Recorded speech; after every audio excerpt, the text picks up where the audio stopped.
पाकिस्तान, सुबह सवेरे पाकिस्तान। अस्सलाम वालेकुम जी, सुबह सवेरे पाकिस्तान में बहुत खुशामदीद। मैं हूँ शिफा यूसुफ सही और मैं हूँ वैस मंगलवाला। मेरी तरफ से भी आप सबको अस्सलाम वालेकुम। खुदा का शुक्र है कि उसने हमें आज की सुबह देखना नसीब फरमाई। आज के प्रोग्राम का आगाज़ करते हैं लीडरी से। लीडरी किसको आई है भाई लीडरी? मुझे बताओ मुझे फौरन के किसको लीडरी आई है? लीडरी, लीडर का काम क्या होता है? सिखाना। सिखाना क्या? क्या सिखाना? सही चीज़ें। किसको सिखाना? कौम को। कौम को सिखाना, और फिर वो कौम सीख जाती है? सीखती नहीं है, कुछ सीख भी जाते हैं बिल्कुल। हाँ, कुछ ज़रा बाशऊर लोग होते हैं जो अपने अच्छे बुरे की तमीज़ रखते हैं, तो उनको कोई अच्छी बात बताए तो वो सीख जाएंगे, समझ जाएंगे। बुरी बात बताए तो वो उससे वो किनारा कशी इख्तियार कर लेंगे। लेकिन लीडर का असल काम, जो मैं पढ़ रहा था एक जगह पर, वो क्या था कि लीडर का काम ये नहीं है कि वो लोगों को बताए और लोग उसके कहने पर अमल करें। लीडर का काम ये है कि वो मज़ीद लीडर्स बनाए।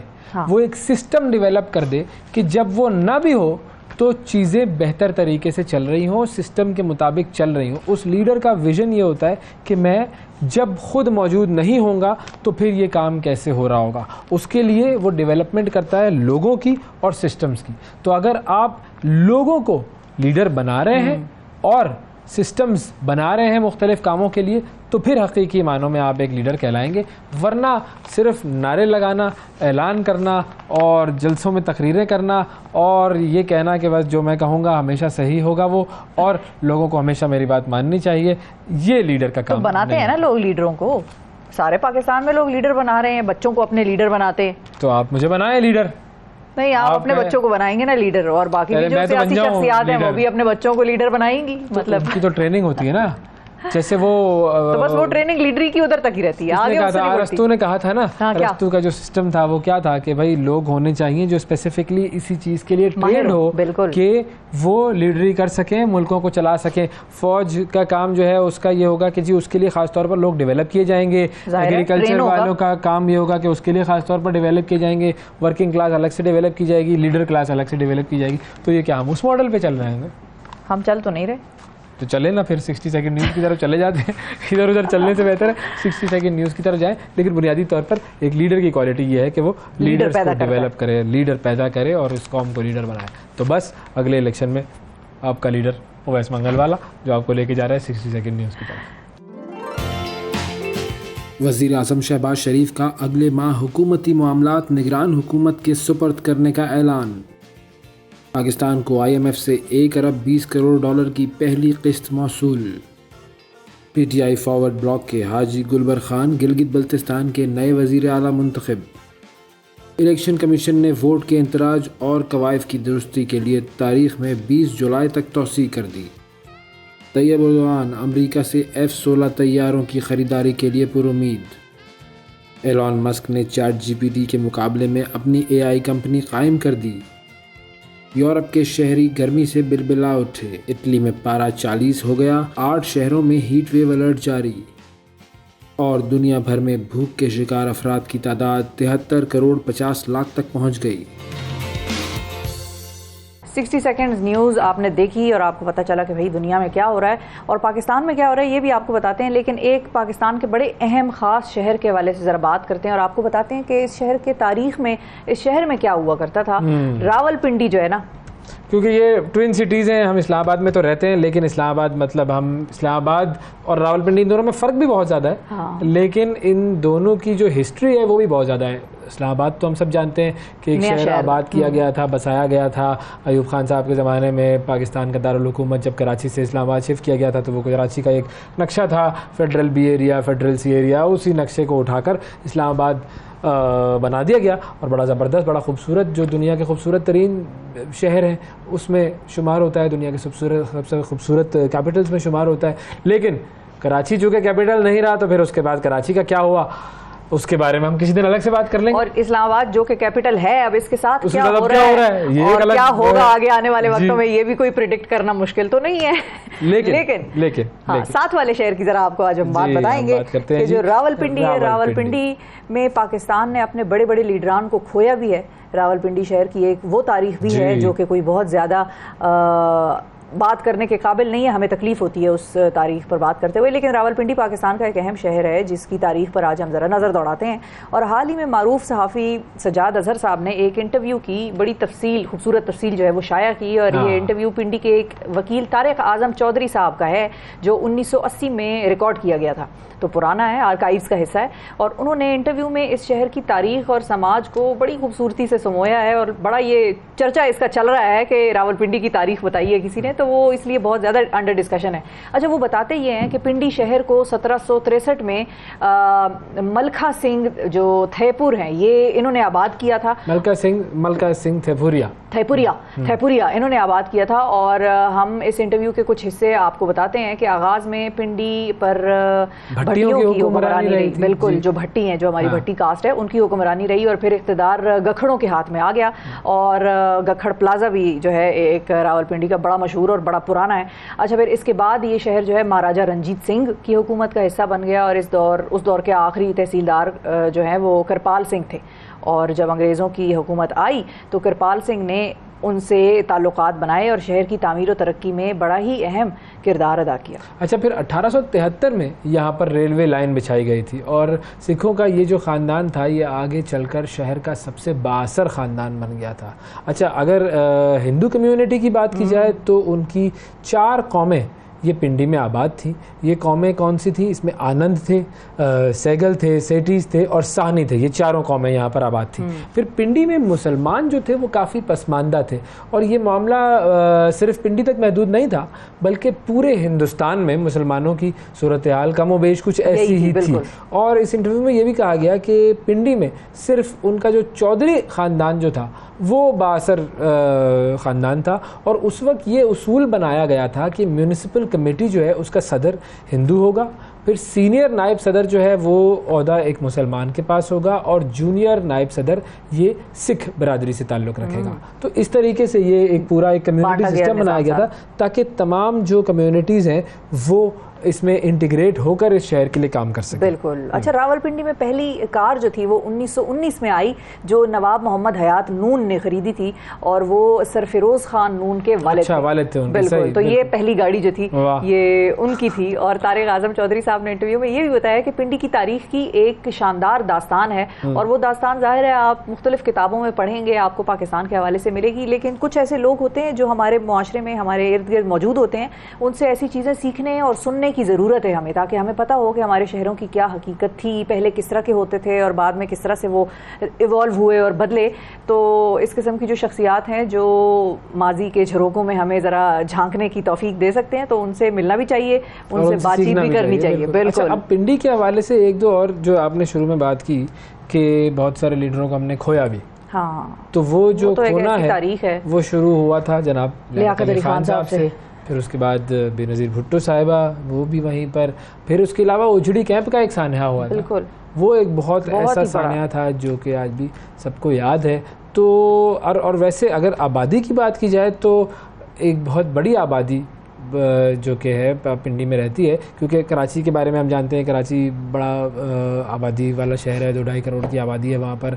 लाहौर जो है उसमें बड़ी आबादी है, तो पिंडी में भी आबादी के लिहाज से जो है वो काफ़ी ज़्यादा नफूस बसते हैं और वहाँ की आबादी जो है वो काफ़ी ज़्यादा है। फिर उसी हिसाब से ज़ाहिर है जब आबादी होगी तो फिर उसकी डेवलपमेंट और वो सारे काम होंगे। तो अब आप जब जाते हैं इस्लामाबाद से पिंडी तो आपको फ़र्क महसूस हो जाता है, वाज़े नज़र आ जाता है फ़र्क कि जी ये फ़र्क है यहाँ की डेवलपमेंट में और वहाँ की डेवलपमेंट में। हमने जब एक शहर का एक मॉडल बना लिया, अच्छा बना लिया, तो हम वो इम्प्लीमेंट कर सकते थे कहीं भी। मतलब आपको शुरू में एक चीज़ इमेजिन करना मुश्किल होती है ना कि भाई कैसे करेंगे, कैसे होगा, कितना पैसा। अब आपको इस्लामाबाद में नज़र आते हैं हर जगह पर पार्क्स। पिंडी में कौन सा पार्क है? अयूब पार्क है और जिना पार्क है, लियाकत बाग है। अच्छा, अब तो अलामा इकबाल वाला जो है एक पार्क मेरा ख्याल है उसको भी बड़ा उन्होंने एक प्रिजर्व किया है, उसकी भी हालत काफ़ी बेहतर हुई है। लेकिन मतलब वही पूरा मॉडल उठा के इम्प्लीमेंट करना कोई बड़ा मुश्किल तो नहीं है। हाँ, उसमें ये ज़रूर है कि आबादियाँ बस जाती हैं, अब उनको आप मरी रोड मिसाल के तौर पे बड़ी तंग है, बड़ी कंजस्टेड है, उसके ऊपर जब कंस्ट्रक्शन हो रही थी 6 रोड के पुलों की और ये जो मेट्रो हमारी बनी उस पर कंस्ट्रक्शन हो रही थी, लोग बड़े परेशान थे और बड़ी शदीद मुश्किल का शिकार थे क्योंकि गुजरने का रास्ता ही नहीं था। फिर मरी रोड को आप अवॉइड करें तो मुख्तलिफ रास्ते हैं, आप पिंडी में एंटर कर सकते हैं, लेकिन मरी रोड क्योंकि तंग है, दुकानें बन गई हैं, अब उनका कुछ नहीं हो सकता, ज़्यादा से ज़्यादा उसके छज्जे वजे गिरा देते हैं encroachment drives, anti encroachment drives के उसमें, लेकिन वो कुछ अर्से बाद दोबारा सामने आ जाती हैं। पार्किंग का कोई रास्ता नहीं है, पार्किंग कहीं नहीं है, तो उन्हीं दुकानों के आगे पार्किंग जब हो जाए तो सड़क मजीद तंग हो जाती है। अच्छा, जो देखने की जगह है वहाँ पर पिंडी में वो क्या क्या है? आर्मी म्यूजियम जैसे बड़ा ज़बरदस्त है वहाँ का, वो जाना चाहिए, बड़ा ज़बरदस्त देखने वाला एक म्यूजियम है। उसके अलावा और पिंडी में और कौन कौन सी ऐसी जगह है जिनको हम कह सकते हैं? मेरा ख्याल है अयूब पार्क। हाँ, अयूब पार्क तो जाकर जाए, अयूब पार्क है, लियाकत बाग भी आप जाकर देखें जरूर। राजा बाजार चले जाएं, राजा बाजार जाएं, पुराने वक्तों की आपको दुकानें और ऊपर पट्टियां लगी हुई नजर आती हैं आपको मार्बल से, वो जिसपे एनग्रेवमेंट हुई होती है ना। अच्छा, क्रिकेट स्टेडियम, पुराना क्रिकेट स्टेडियम भी जो है वो यहाँ पर बड़ा एक ही है, वैसे पुराना नहीं एक ही है, लेकिन वो भी बड़ा तारीखी है। बिल्कुल, हाँ, तो क्रिकेट स्टेडियम है, बाजार आप जाके शॉपिंग कर सकते हैं। रवात फोर्ट, हाँ, रवात फोर्ट है, जा सकते हैं आप। तो इस तरीके से आपको हर शहर में वैसे इस तरह की जगह मिल जाएंगी। फिर मुख्तलिफ आपको शहरों में ऐसी है। खानों का सिलसिला भी है पिंडी में। खानों के सिलसिले में गराटो जो है जलेबी, वो तो कहाँ दुनिया तक बिल्कुल उसकी पहुंच है और लोग अक्सर मंगाते हैं कि भाई पिंडी से आ रहे हो तो गराटो लेके आओ, तो वो एक बस नाम बन गया। जाहिर है तारीख पुरानी, अगर आप सदर चले जाएं, सदर बाजार चले जाएं, बिल्कुल। तो इस तरीके से आप पिंडी घूम लें और एंजॉय करें जी। बाकी तो डेवलपमेंट होती रहेगी और शहर हमारे जो है जिस तरीके से बढ़ते जा रहे हैं, जिस तरीके से अचानक पिंडी में याद क्यों आया आज? ऐसे ही बस याद आया। दरअसल इस इंटरव्यू की वजह से याद आया, क्योंकि उन्होंने इस इंटरव्यू की वजह से, क्योंकि वो इतना इधर उधर चल रहा और लोग बड़ी उस पर बात कर रहे थे, तो हमने सोचा हम भी आपको बताएं भाई कि क्या इंटरव्यू पिंडी के हवाले से दिया गया और उन्होंने क्या बातें बताई।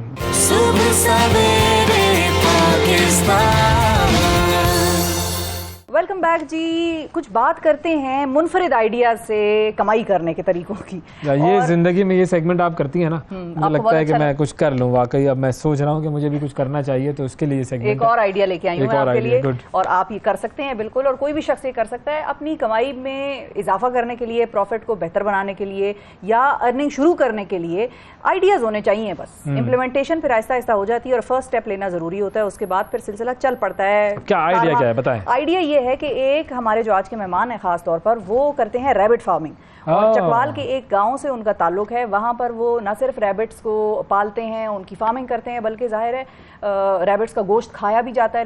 कुछ लोगों को बड़ा पसंद होता है रैबिट का गोश्त, यानी कि खरगोश का गोश्त, तो वो बाजार में बेचते भी हैं उनके गोश्त को। अच्छा, यानी रैबिट फार्मिंग करना और रैबिट मीट की फरोख्त, जबरदस्त। बिल्कुल, तो ये काम चल रहा है और बड़ा जबरदस्त काम चल रहा है। प्यारे प्यारे रैबिट्स हमारे साथ मौजूद हैं यहाँ पर। और खरगोश तेरी गाँव कौन सी कल सीधी, मुहावरा याद आ गया मुझे। वो खरगोश का था मुहावरा?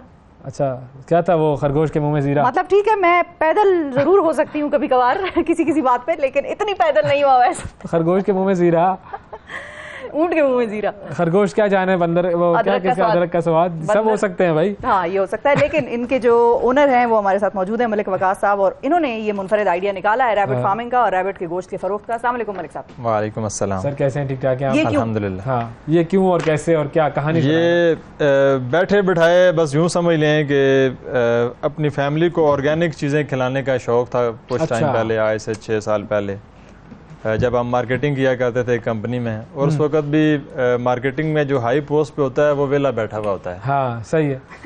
काम टीम ने करना होता है, तो उसी तरह मैं भी वेला, कभी इधर यूट्यूब देखा, कभी क्या, तो उसमें ये रैबिट्स बेचारे आ गए सामने। हाँ, तो उस टाइम तो यही था कि ठीक है घर के लिए एक पालते हैं ताकि ऑर्गेनिक मीट जो है वो जो है चिकन से जान छुड़ाई जाए। उस वक्त इसको पाल लिया। जब स्टार्ट किया तो फिर डिफरेंट ब्रीड्स सामने आ गई कि यार ये तो बड़े बड़े मुनफरिद हैं, दुनिया है पूरी, दुनिया तो इसमें काफ़ी आगे जा चुकी है और हम पीछे बैठे हुए हैं। तब फिर स्टार्ट लिया कि कुछ 2-4 पेयर रखते हैं और उनको फिर स्टार्ट लेते हैं।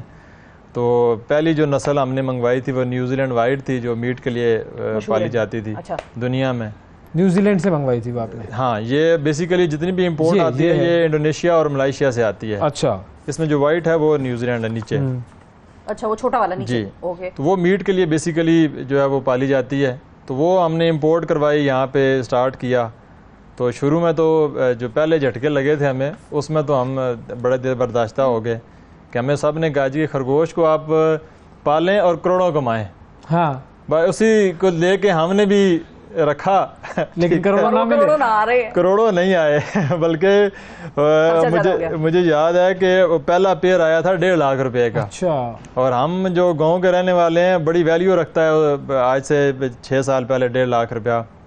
तो मैंने घर वालों को कहा जी कि न्यूजीलैंड का हम एक जोड़ा ले आए हैं। तो मुझे अभी वो दिन याद है, 7 के दिन हुए थे रखे हुए।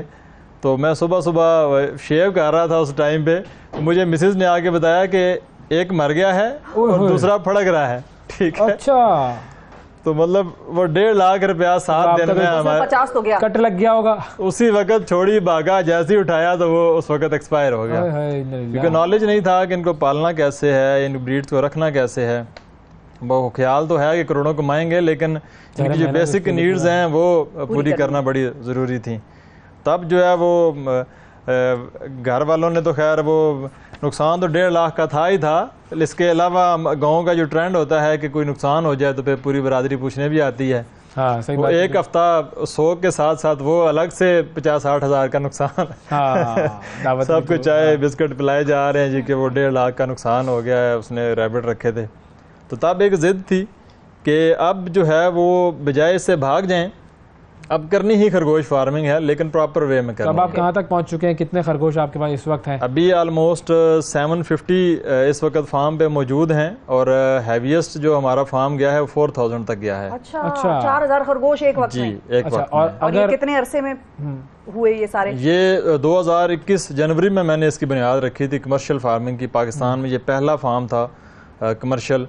अच्छा, और उससे पहले किसी ने घरों में रखना स्टार्ट किए थे लोगों ने, लेकिन कमर्शियल कोई भी नहीं करना चाह रहा था। तो 3 सालों में ये 750 का नंबर आप अभी 3 सालों में ये उस 1.5 लाख से स्टार्ट है, और अभी अल्हम्दुलिल्लाह अराउंड 45 लाख जो है वो फार्म की वर्थ है। और अब वो जो आपने जो वीडियो देखी थी खरगोश पालें और करोड़ों कमाएं, तो उस तक पहुंच गए हैं? जी, करोड़ कमा के अब मतलब उस तक इन्वेस्ट भी है, और माशाल्लाह डिफरेंट।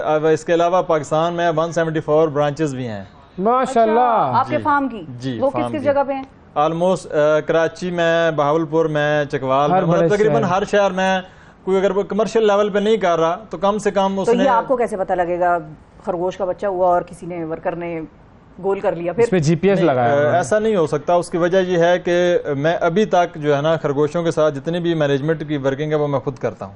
अच्छा, ये भी बड़ा काम है। आप जी, मेरे 3 लेबर हैं, उनका काम सिर्फ ये है कि वो सारा पेपर वर्क कर रहे होते हैं, बट मैं सुबह से शाम, मेरा शौक है तो मैं इनके साथ खुश रहता हूँ। चले अब आ जाते हैं असल बात पे। ये मैं पर्चे वर्चे साइड पे रख दूं, ये कलम में जेब में रख दूं। अब भाई ठीक है, करोड़ों वाली बात से शुरू करते हैं। भाई मेरे पास है 1 लाख रुपए, ठीक है। अब मुझे ये काम शुरू करना है, कैसे शुरू करूंगा, कब तक, कहां तक पहुंच सकता हूं, ये जरा मुझे बेसिक गाइड कर दें। जी, बेसिक ये है कि अगर आप, मैं आपको सिंपल, आप 1 लाख को छोड़े, मैं एक पेयर से आपको स्टार्ट करा देता हूं। चलो, एक पेयर का मतलब एक नर एक मादा, मतलब 2 खरगोश टोटल आपने रखे हैं। और मैं कोई भी आप छोटा अगर बंदा है, उसने घर में अपनी मिसेज को ही एक पेयर लेके दे दिया है। ज़्यादातर किचन का ही प्रॉब्लम होता है जी, किचन को चलाना है। तो जितने भी जॉब वाले लोग हैं वो तो ज़ाहिर है सुबह से शाम हो गए तो घर में टाइम नहीं दे सकते। तो एक पेयर अगर किसी ने भी लिया है तो इस वक्त जो पाकिस्तान के मार्केट है उसमें फार्मर टू जो फार्मर इस वक्त न्यूजीलैंड की ब्रीड सेल हो रही है, वो 8000 रुपये का पेयर है। 8000 रुपये मैंने लगा दिए, आपने 8000 रुपये लगा दिए, वो 2 महीने का पेयर आपने लिया है, ठीक है। उसकी जो रोज़ाना की खुराक है वो वही खुराक है जो आपके किचन से सब्जियां बच जाती हैं, जो आपने इसको डालनी है। सिर्फ गाजरें नहीं? गाजरें तो इसकी शौक है ना, वो तो उसके अलावा भी खा लेगा कुछ भी। चलो, रोजाना मैंने 500 रुपए का इसका खाना लगा लिया सर। 500 रुपए का नहीं, पर डे जो इसकी फीड एक्सपेंसेस हैं, अगर आप परचेज करके डालें तो तकरीबन 5 रुपए है। अच्छा, 5 रुपए? जी, अच्छा जी, जो हम कैलकुलेट करते हैं, कर दी मैंने इसकी। हमारे जो फार्म के ऊपर जो कैलकुलेशन हम लोग कर रहे होते हैं वो तकरीबन बहुत अच्छी है खुराक जो ये इम्पोर्टेड रैबिट्स हैं इनको हम जो देते हैं तो वो अराउंड 6 से 7 रुपए पे जाती है। अच्छा, ठीक है। अदरवाइज जो है ये फ्री ऑफ कॉस्ट आपका मीट में पल रहा होता है। नेक्स्ट, फिर आपने 4 महीने उसको पाला, ठीक है, बड़ा हो गया वो। 6 महीने के वो तैयार हो गए। एक मादा एक टाइम में एवरेज 6, मिनिमम अगर काउंट करें तो 6 और मैक्सिमम 14 तक बच्चे देती है। ठीक है, ठीक है। अब आपने वो जो 8000 रुपया लगाया था वो आपने, उसने आपको पहले क्लच में 8000 के अलावा जो 8 बच्चे दे दिए हैं वो आपके पास आ गए हैं। ठीक है। जो 2 महीने बाद 4 पेयर कंसीडर कर लें जी, 8 पेयर हैं तो 4 पेयर आपके पास आ जाते हैं। तो अब 8 को ज़रब 4 कर लें, वो 32,000 रुपया बनता है। ठीक है। जो इसने आपको एग्जैक्ट 3 मंथ बाद कमा के दे दिया है। सही है, अगर आप उसको बेच देते हैं तो ये पहली अर्निंग है। लेकिन ये लोग बेचेंगे कहाँ? आपका तो चले फार्म है, लोग आपसे राब्ता करते हैं, पूरा बिजनेस एग्जैक्टली। उसमें 2 चीजें हैं, एक तो ये कि ऑनलाइन अगर कोई जानता है तो वेल एंड गुड, अगर ऑनलाइन नहीं जानता है तो अगर वो हमारे फार्म से परचेजिंग करता है तो रिवर्स फार्म उससे भी वापस स्टॉक परचेज करता है। चले, उसने वो मतलब ये उसके लिए फैसिलिटी है कि कोई ले मैन है वो कहता है जी ऑनलाइन तो हमें नहीं करना आता, तो ठीक है वो परचेजिंग करे और जब उसकी ब्रीड आए तो हमें वापस भिजवा दे। ठीक है, वो हम उसी से परचेज कर लेंगे। अच्छा, और फिर गोश्त जो इसका है जी, ये मैंने वो बताया कि जो कोई प्रोडक्शन के लिए पेयर लेता है तो वो 8,000 रुपए का सेल होता है, तो ये 32,000 की अमाउंट मार्केट है इसकी, मार्केट है। ठीक है। अब हम इसको मीट पे ले आते हैं कि जी कोई कहता है जी कि पेरेंटल फ्लॉक नहीं चाहिए, तो मीट पे अगर हम इसको सेल करें तो क्या करेगा?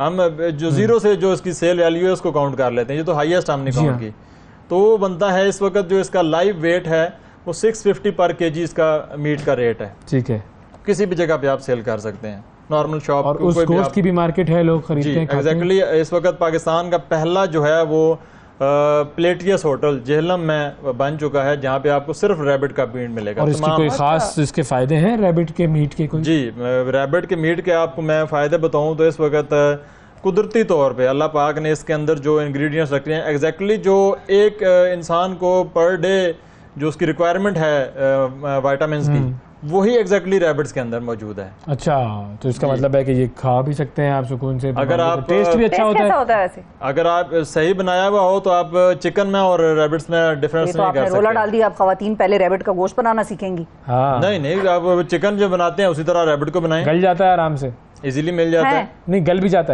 जाता है। अच्छा, ये नस्लें भी बता दें जरा थोड़ी सी, कौन कौन सी हैं? जी, इसमें ये तो बहुत बड़ा वाला है वैसे, ये अगर निकाल के दिखा दें। इसमें ये जो ब्रीड है बेसिकली ये पेट पर्पस के लिए है। जो अभी हमने डिस्कशन की है वो है मीट फार्मिंग, और ये जो बेसिकली इसका साइज देखें भाई, बहुत बड़ा है भाई, ये तो बहुत ही बड़ा है। ये कौन सी नस्ल है? ये जर्मनी की ब्रीड है, इसको चेकर्ड जायंट बोलते हैं। चेकर्ड जायंट, ये जायंट ब्रीड में आता है और ये 7 kg तक जो है वो काटता वाटता तो नहीं है ये? अच्छा, काटते वाटते नहीं है ये? बच्चे कभी कभी डरते हैं, शौक होता है लेकिन वो डर जाते हैं। कुछ भी नहीं, बिल्कुल फ्रेंडली है, बिल्कुल ये फ्रेंडली है और कुछ भी नहीं करता और हैंड टेम हो जाता है। अच्छा, और दूसरे भी बता दें। इसको जो है बहुत अच्छे अंदाज से पालें तो ये जब भी आप इसके नजदीक जाएंगे तो ये उछल के आपके पास आ सकता है। भाई ऐसे ना आना हमारे पास, अभी हमने तुम्हें पाला नहीं है। नहीं, अभी ये हैंड टेम नहीं हुए हुए क्योंकि ये फार्म पे रहते हैं हर वक्त। अच्छा, तो वहाँ पे इनका टोटल जो है वो हाँ, तो ये वहाँ पे जो है, चलो इसको अंदर डाल दें। ये अपने घर में ही अंदर जाएगा। जी, एग्जैक्टली भाई, तुम अपने घर में रहो, बाकियों से हम बातचीत करते हैं।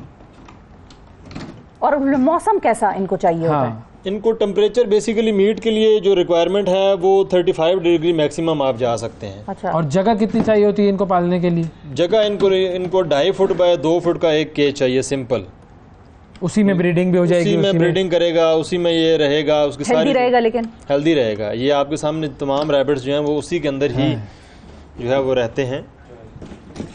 अच्छा, और काटते वाटते तो नहीं है ना? ये तय हो गया। बच्चे डरते हैं ना भाई जरा, नहीं लगेगा नहीं कि भाई काट ना ले। खाते क्या है ये?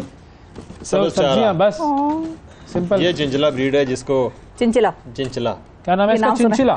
जी, ये मीट के लिए पाली जाती है। न्यूजीलैंड वाइट, चिंचिला और कैलिफोर्निया, ये 3 ब्रीड्स हैं। ये हमारे टेम्परेचर में सब पल जाते हैं, कोई इनको मसला नहीं। ये पाकिस्तान में ही पैदा हुआ है और ये अच्छा, तभी थोड़ा पाकिस्तानी सा लग रहा है। एग्जैक्टली ऐसा ही है। हाँ, तो इस तरह ये और ये वाले जो हैं जी, ये भी उसमें फ्लैमिश ब्रीड है, ब्राउन कलर में।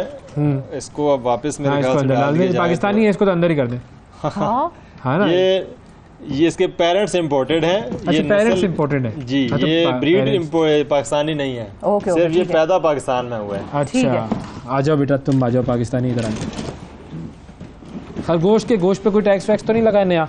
अभी तक तो इसकी फार्मिंग पे है कोई टैक्स वैक्स? नहीं, अभी तक नहीं है। बिडार साहब को आइडिया ना देते हैं आप। ये तो गलत सवाल हमने पूछ लिया। नाजरीन, इसको तो किसी तरह काट देना चाहिए, वरना उनका भी नुकसान, और अगर हमने शुरू करना है तो हमारा भी नुकसान पहले ही शुरू करने में। और नस्लें भी बता दें भाई। जी, ये भी आपको बता देते हैं। वाह वाह वाह वाह, ठीक है। अच्छा, लेकिन ये अच्छी खूबसूरत हैं। ये बेसिकली डिफरेंट ब्रीड्स हैं, और जो पेट पर्पस के लिए काम कर रहे हैं उनके लिए तो और भी ज़्यादा मतलब इसमें अर्निंग सोर्स मौजूद है। अच्छा, ये क्या पेट नाम है? लवर, ये फ्लैमिश ब्रीड है, ब्लैक में। ठीक ये है। तीनों फ्लैमिश में ही आते हैं, सिर्फ अच्छा। इसमें कलर डिफरेंट है, अच्छा। ब्लैक, ब्राउन और White। मल्टीपल। Right। हम्म, तो ठीक। ये और उम्र कितनी होती है वैसे? इसकी उम्र 4.5 साल तक होती है। अच्छा, 4.5 साल तक इसने ब्रीड करना है एवरी 45 डेज।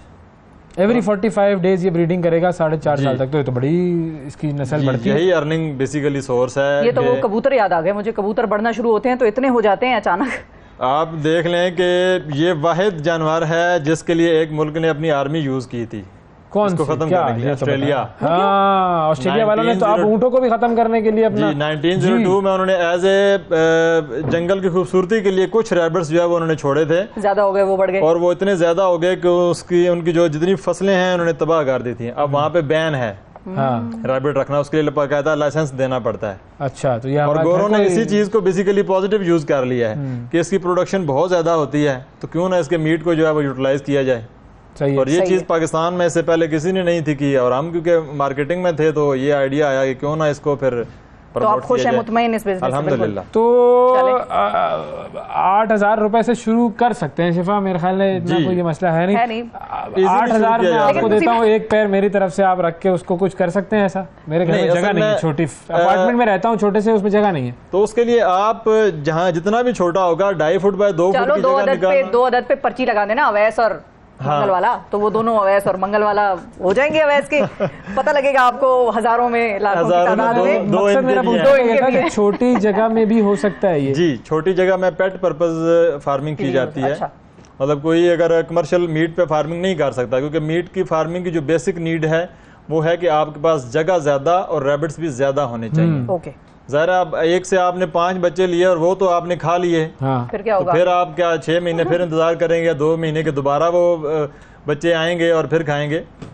तो उसके लिए आपको ज़्यादा क्वांटिटी चाहिए मीट की प्रोडक्शन को जी। पूरा करने के लिए। ठीक है, ठीक तो हो पेट गया। पर्पज में जो है वो आप स्मॉल स्पेस पे इसको काम कर सकते हैं। बहुत शुक्रिया जबरदस्त। मलिक साहब, आपने वक्त निकाला और बड़ा मजा आया आपकी आइडिया सहेलियों से और दोस्तों से मिलके हमें। और मंगल वाला हाँ, साथ साथ वो खड़े साथ हैं। साथ करने देंगे, इनका आप रख ही ले, मेरा ख्याल है पर्ची लगा देना बस, सिर्फ ताकि बिल्कुल पता चले लगा कि- देंगे पर्ची, इनका टैग लग जाएगा, कोई हाँ, मसला टैग नहीं। अवैस मंगल वाला, बस ये ठीक है। साथ। बहुत शुक्रिया नाजरीन, वक्फा लेते हैं, वक्फे के बाद दोबारा हाजिर होते हैं। Stay with us.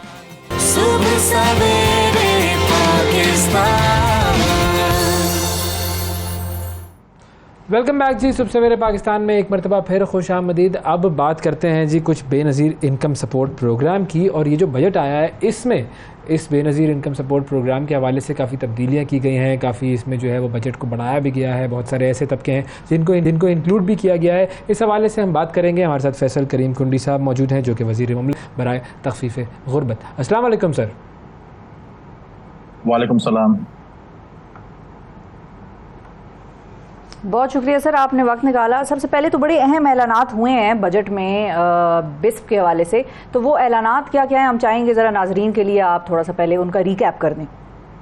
देखें, बेसिक सपोर्ट प्रोग्राम अभी जो बजट आए उससे पहले भी हो, और अगर आप IMF की बात भी करें उसमें भी इसका डेफिनेटली जिक्र था।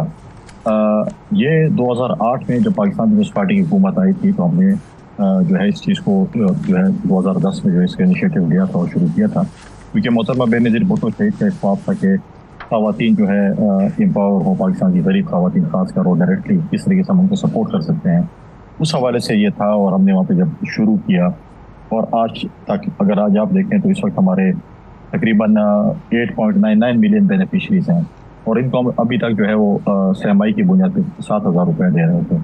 अब हमने उनको जो है इस हुकूमत में आते ही हमने इसको जो है वो अभी जब हमने डायनामिक सर्वे शुरू की तो 9,000 कर दिए। फ्लड के बाद हमने एक सर्वे शुरू की, डायनामिक सर्वे पूरे पाकिस्तान में इस वक्त भी जारी है। डायनामिक सर्वे है, जो भी ख़वातीन जिनके पास बेनज़ीर इनकम सपोर्ट प्रोग्राम का कार्ड नहीं है और वो समझती हैं कि वो बेनिफिशरीज होने के काबिल हैं, तो वो आके हमारे किसी भी ऑफिस में जो उनके नज़दीकी हमारे तहसील के ऑफिस हैं उसमें जाकर जो अपना इंटरव्यू प्रोसेस जो होता है या जो भी वो है उसको जाकर जो है अपना जो है इनरोलमेंट कर सकती हैं। उसके बाद उसका प्रोसेस होता है, ऑनलाइन प्रोसेस है, और उसको हम फिर बता देते हैं कि आप हमारे बेनिफिशरीज बन सकती हैं या नहीं बन सकती हैं। वो चीज़ें शुरू हैं। उसके साथ साथ जितने भी बेनिफिशरीज हैं उनके जो बच्चे हैं, बच्ची को हम इस वक्त 2500 रुपये दे रहे थे, पहले हम 2000 दे रहे थे, और बच्चे को हम 2000 रुपये स्कूल फीस दे रहे हैं कि वो अपने बच्चों को जो है इस पर जो है वो पढ़ा सकें। बच्ची को 500 रुपये इसलिए ज़्यादा दे रहे हैं ताकि हमारे देहातों में ये ट्रेंड है कि बच्चों को स्कूल नहीं भेजा जाता, तो उसके लिए जो है हमने बच्चों के लिए जो है वो थोड़ा 500 रुपये ज़्यादा रखा हुआ है। इस तरह न्यूट्रिशन प्रोग्राम चल रहा है। प्रेग्नेंट वुमेन और 2 साल की उम्र की जो उनके बच्चे हैं उनको भी हम न्यूट्रिशन प्रोग्राम के तहत जो है न्यूट्रिशन की उस पर वो कर रहे हैं। इस दफ़ा हमने जो है ट्रांसजेंडर, जिसको किसी भी हमारे माशरे में जो है वो जो है हम उसको जो है एक्सेप्ट नहीं करते थे या किसी भी उसमें हम नहीं शामिल करते थे, अब हमने वो किया कि ट्रांसजेंडर जितने भी हैं पाकिस्तान में वो नादर से अपना कार्ड बनाएंगे और हमारे करीबी BSP सेंटर जाएंगे और उसको भी हम जो है अपना बेनिफिशरीज जो है वो बना रहे हैं।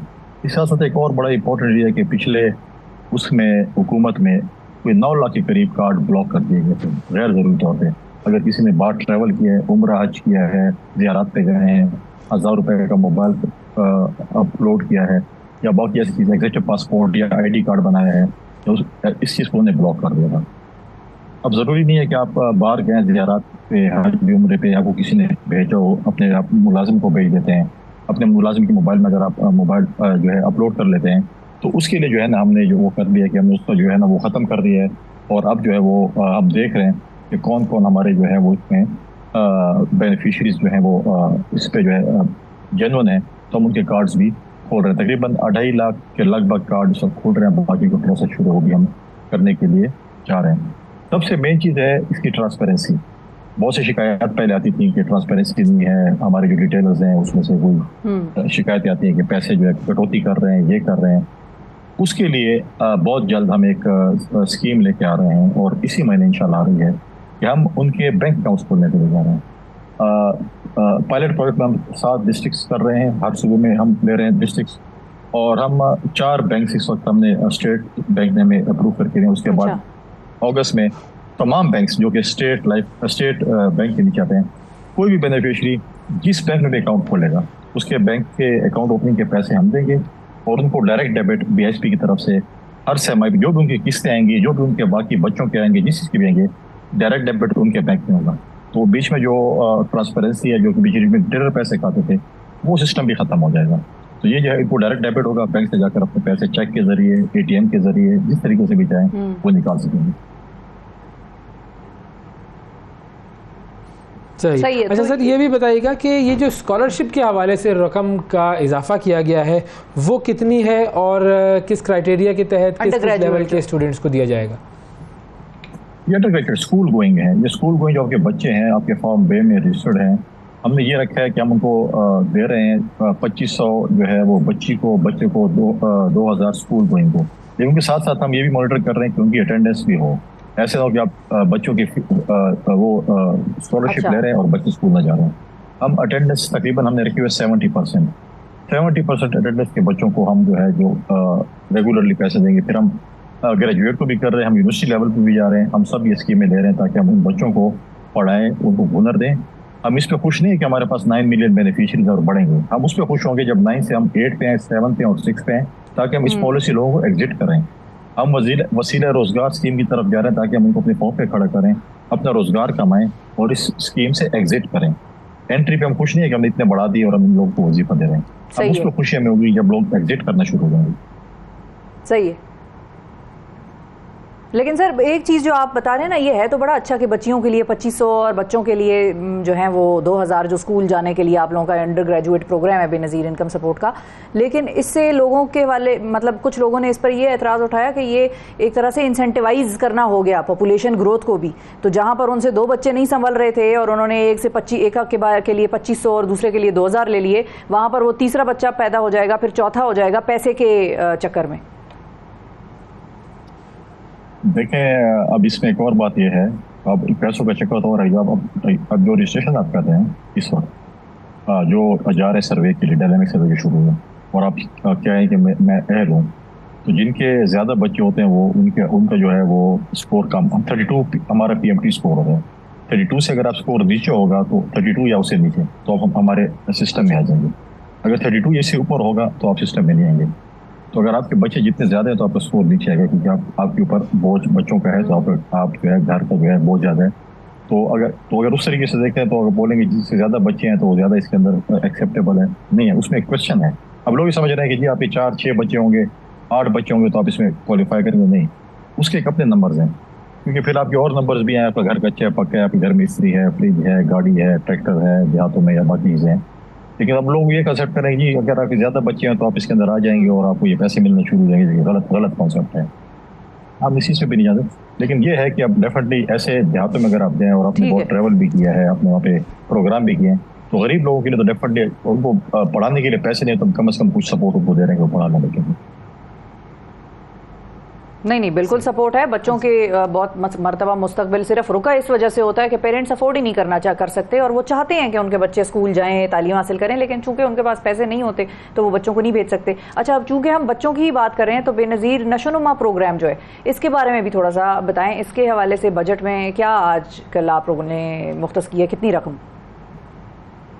देखें इसमें सारे प्रोजेक्ट्स देखें, इसमें जो है वो बिलियंस ऑफ रुपीज़ में है, चाहे वो आप बच्चों के हवाले से क्या 14-15 अरब रुपए तकरीबन इसमें कर जाते हैं। फिर नशोनुमा जो है जिसको न्यूट्रिशन कहते हैं, वर्ल्ड फूड प्रोग्राम से के साथ मिलकर हम जो health department, provincial health department के साथ हम मिलकर हम ये करें कि हमारे जितने भी बेनिफिशरीज हैं, ख़वातीन जो कि प्रेगनेंट हैं, उसके बच्चे हैं 2 साल की उम्र तक, उनके न्यूट्रिशन, उनको हम साशे पैक्स देते हैं, चॉकलेट्स देते हैं।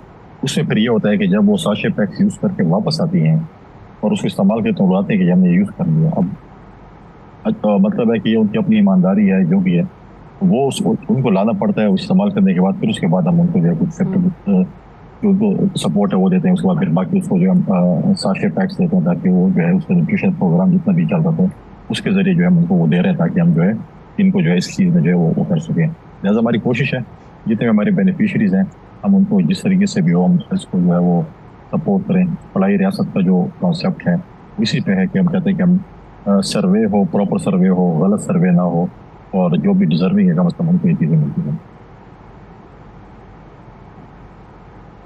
अच्छा सर, इसके अंदर एक और इशू जिसके ऊपर यकीनन आप लोगों ने ज़ाहिर काम किया होगा, अभी कुछ दिन पहले हमने देखा था कि रकम की तकसीम हो रही थी, उसमें बड़ी बदनज़मी हुई थी, ख़वातीन बेहोश हो गई थी, पुलिस वाले ख़वातीन को डंडे मार रहे थे। तो जो डिलीवरी मैकेनिज़्म है वो अब क्या है, इस वक्त उसको बेहतर बनाने के लिए क्या किया जा रहा है? एक तो आपने कहा कि वो उनके बैंक्स में अकाउंट्स खुल जाएंगे और फिर बाद में होगा ये, लेकिन इस वक्त जो डिलीवरी मैकेनिज़्म है वो क्या है? क्या वो सिर्फ कैंप साइट से ही लोग ले सकते हैं रकम, या कोई और तरीका भी है? और दूसरा ये कि ये रकम हर 3-3 महीने बाद मिलती है, तो इसको हर 3 महीने बाद क्यों रखा गया है? और बड़ा अच्छा क्वेश्चन है। देखें पिछले बार हमने ये किया था क्योंकि जब फ्लड आया था तो हुकूमत ने फैसला किया था कि हम लोगों को सपोर्ट दें। तो बेसिक और सपोर्ट प्रोग्राम के तहत हमने जिसके जहाँ भी फ्लड आया था हमने 25,000 रुपये की फैमिली दी थी, कैश दिया था। देखिए आप उसको टेंट देते हैं, बाकी चीज़ें तो उनको ज़रूरत नहीं होती, अगर आप कैश दें उनको ज़रूरत के मुताबिक कुछ चीज़ें दे सकते हैं। तो पूरे पाकिस्तान में जब हमें PDMA और NDMA से सर्वे आई कि ये तहसील है, ये यूनियन कौंसल अफेक्टेड है, तो हमने तमाम डेटा निकाला कि हमारे कितने बेनिफिशरीज हैं। 2.8 मिलियन बेनिफिशरीज BSP के जो हैं वो उस वक्त जो है वो अफेक्ट हुए थे। 70 अरब रुपए के लगभग हमने जो है वो कैंप साइट्स बनाकर नज़दीक जाकर उनको तकसीम किए, क्योंकि हमें शिकायत आ रही थी रिटेलर्स की तरफ से कि पैसे कहाँ हैं, शॉप में, मेरे शॉप में है या मेरे घर में मैंने बाहर जगह बनाई हुई है, उधर मैं पैसे तकसीम कर रहा हूँ, कोई सेकंड बैलेंस नहीं है, कुछ भी नहीं है, मैं जो कुछ भी करूँ कर सकता हूँ कटौती के इलाज से जो भी है। तो हमने कहा आप कैंप साइट पे होगा ताकि उसका वॉच हो, हमारी टीमें वहाँ पर बैठी हों, चीज़ें हों, क्योंकि गर्मी का मौसम था, हब्स भी था और बहुत सी चीज़ें थी, ख़वातीन का रश भी था। 9 मिलियन बेनिफिशरीज हमारी हैं, तो जब उन्होंने बिठाया तो डेफिनेटली वहाँ पर जो है बदमज़गी चीज़ें हो रही थी। शुरू में तो ये हुआ था कि बैंक्स के लिंक्स डाउन हो गए थे, सपोर्ट नादर के लिंक्स डाउन हो गए थे, हुए थे या जानबूझ के किया गया था। ये कॉन्स्पिरेसी थ्योरी, क्योंकि जून का एंड भी था, बैंक में पैसे पड़े हो तो आप उस पर प्रॉफिट भी लेते हैं, चीज़ें भी होती हैं, तो आप उसको डिले भी करते हैं। तो ये चीज़ें अब ये क्या हो सकता है, क्या था, तो लोग बड़ी तकलीफ में 2 दिन तक बैंक के लिंक्स। तो इस कॉन्स्पिरेसी थ्योरी को कोई इन्वेस्टिगेशन नहीं हो सकती इसकी आप लोगों के महकमे की तरफ से? इन्वेस्टिगेशन उसकी जारी भी है, और साथ साथ हमने इसके लिए ये चीज़ कर ली कि जब हम बैंक अकाउंट खोल लेंगे तो हमारी इंतजाम छूट जाएगी। सपोज मेरा बैंक होगा, एनी बैंक ऑफ पाकिस्तान, मैंने अकाउंट खोल दिया, बैंक वाले BSP को लिखेंगे कि आपके फला बेनिफिशियरी हमारे साथ अकाउंट खोल लिए, उनके अकाउंट के जो ओपनिंग के पैसे हैं वो BSP उनको पहुंचा देगा और उनका अकाउंट की डिटेल्स हमारे पास सिस्टम में आ जाएगी, और हम उनको जो है डायरेक्ट डेबिट के जरिए उनके अकाउंट में पैसे भेजना शुरू कर देंगे। तो वो डायरेक्ट डेबिट हो जाएगा। तो ये जो सही, तो अभी वाला जो आप बता रहे थे वो अभी क्या है? अभी कैंप साइट पे ही जाना पड़ेगा लोगों को या पॉइंट ऑफ सेल? अभी तो रिटेलर्स हैं, retail point of cell point जो है जहाँ से वो रिटेलर से पैसे ले रहे हैं। आज क्योंकि बैंक हॉलीडे है, कल से दोबारा हमारा ये सिस्टम शुरू हो जाएगा और दोबारा से पेमेंट शुरू हो जाएगी जिन लोगों की है। तकरीबन 50% पेमेंट होती है, 50 रह रही है तकरीबन, तो वो भी उनकी जो है वो हो जाएगी। उसके बाद जो है hopefully end of this year तमाम हमारे बेनिफिशरीज तकरीबन वो जो है वो बैंक अकाउंट्स जब खोल लेंगे तो उनको डायरेक्ट डेबिट के जरिए पैसे मिलना शुरू हो जाएंगे। तो बैंक जाकर उनकी मर्जी है, जिस वक्त पैसे निकालना चाहें ना निकालना चाहें रखे रहें, तो जो भी करें उनका सिस्टम जो है वो बैंक के जरिए।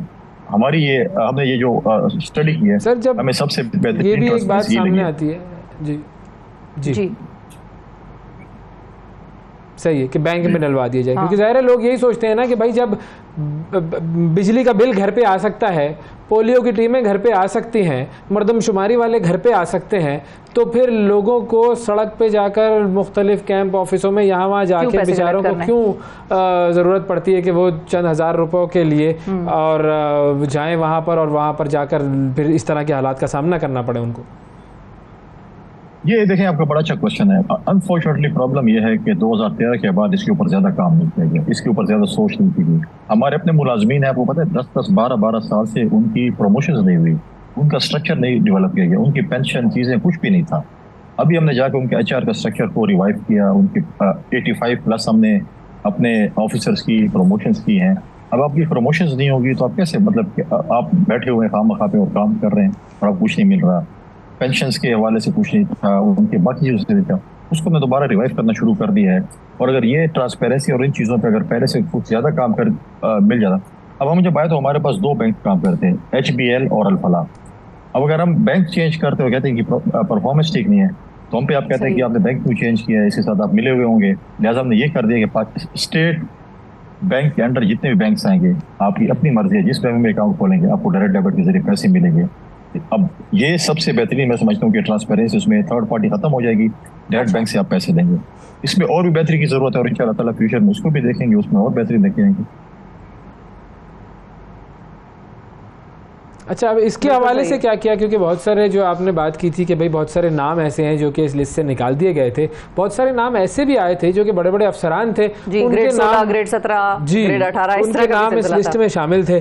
तो अब उसको कैसे आप लोग टैकल कर रहे हैं, क्योंकि जाहिर है हम सब जानते हैं पाकिस्तान में बहुत सारी ऐसी चीज़ें होती हैं, हम ये नहीं कह सकते कि सारा सिस्टम जो है बड़े अच्छे तरीके से चल रहा है, तो ऐसे नाम भी होंगे, उनको निकालने के हवाले से मजीद क्या काम किया जा रहा है? देखिए बिल्कुल इस पे ये है, हम कभी भी नहीं कहते कि किसी के साथ भी पॉलिटिकल ऑर्गेनाइजेशन हो, बिल्कुल ऐसे है। उसमें कुछ लोगों को जो है इन्होंने जो है वो जॉब से निकाला था, कोर्ट ने उनको दोबारा वो किया। उसमें देखें बगैर सुने, अब ऐसे लोग भी थे जिनको उन्होंने पिछली जो हुकूमत ने उसमें से कोई 14-15 ऐसे लोग थे जिनको निकाला कि जी आप क्यों इसमें जो है बेनिफिट। अब प्रॉब्लम ये है कि पाकिस्तान में जो कानून बनते चीज़ें बनती हैं उसमें बहुत सी चीज़ें होती हैं। अब उस पर BSP का जो कानून साइलेंट है, उसमें ये नहीं लिखा हुआ कि आप अगर जॉब कर रहे हैं फ्रॉम जो आपकी छोटे ग्रेड से लेकर बड़े ग्रेड तक, कि आपकी फैमिली उसकी बेनिफिशियरी नहीं बन सकती है, ठीक है। उसके बावजूद भी जो लोग निकाले गए थे उस पर वावेला बहुत ज़्यादा हो गया था, ये है कि और है। लेकिन प्रॉब्लम यह था कि उसी तरीके से और लोग भी थे जिनको नहीं निकाला गया था। हम ये नहीं कहते कि क्यों नहीं निकाला, हम कहते सबके साथ मसावी सलूक होता, उनकी पर्सनल हियरिंग होती, उसके बाद एक प्रोसेस होता। लेकिन वो सबको निकाला जाना चाहिए, सही, अगर कोई गड़बड़ है तो उसका उनका एक फैसला था हुआ। हम वो जो जो जिनको वो किया गया था वो कोर्ट्स गए, किसी को कोर्ट से बहाल कर दिया, किसी का अभी प्रोसेस कोर्ट्स में है। जो भी कोर्ट डिसीजन करेगी उसके ऊपर फिर जो है हम उसके ऊपर अमल दरामद करेंगे। दूसरी बात यह है जो आपने कहा था, अब मुझे देखा कि आप लोग कैसे ये इंश्योर कर रहे हैं, ये तो पिछले वालों का था ना, आप लोग किस तरीके से इंश्योर कर रहे हैं कि आप लोग कैसे इस बात को यकीनी बना रहे हैं कि ऐसे लोग इस प्रोग्राम में रजिस्टर ना हो?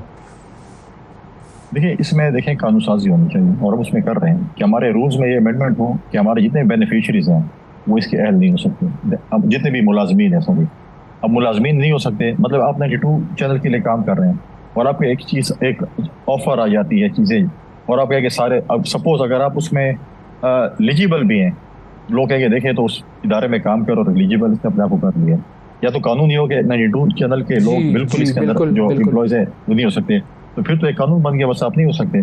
उसके लिए हम कानून वो कर रहे हैं, अपने जो है अमेंडमेंट कर रहे हैं चीज़ों में। और जो 8 लाख कार्ड 9 लाख कार्ड बन गए थे, मैं समझता हूँ वो जुल्म हुआ था। आपने एग्जेक्टिव पासपोर्ट बनाए, ID कार्ड बनाए, 1000 वीज़ी लोड किया है, हज उम्रे पे किसी ने आपको भेजा, ज़ियारत पे भेजा, और उन्होंने किसी से नहीं पूछा कि क्या चीज़ें हैं, उन्होंने कहा इनको ब्लॉक कर दें। उसमें बहुत से डिजर्विंग लोग थे जिनको अपने मालिकों ने, अपने किसी ने सपोर्ट किया। हमारी तरफ तो कमेटियाँ लोग डालते हैं और चले जाते हैं उम्रे पे, ज़ायरीन जाते हैं उस पर चले जाते हैं। अब मेरा मुलाजिम है कि उसको मैं बोलूँ कि ये मोबाइल में कार्ड डालो, मुझे फ़ोन मिला के दो, तो उसका तो कसूर नहीं है। तो उसको हम रिवाइव कर रहे हैं। तकरीबन 2-2.5 लाख कार्ड जो है हमने देखे कि वो गलत बंद किए गए थे, वो खुल गए। बाकी भी सिस्टम में हम प्रोसेस कर रहे हैं कि वाकई वो अगर 32 स्कोर के नीचे आते हैं और वो जेन्युइन है उनको हम खोल रहे हैं, जो जेन्युइन नहीं है सही, कुछ गलत होंगे वो बंद कर दिए, बाकी जो सही है वो खोल दिए जाए। बिल्कुल ठीक है, उसके ऊपर प्रोसेस शुरू है। 2.5 लाख खुल गए और बाकी भी इंशाल्लाह देख रहे हैं जो भी जेन्युइन खोल रहे हैं।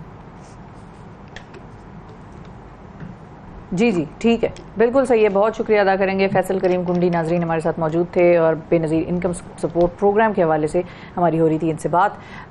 एक वक्फे की तरफ हमें बढ़ने के बाद आपसे दोबारा मिलेंगे। Stay with us. सुबह सवेरे पाकिस्तान।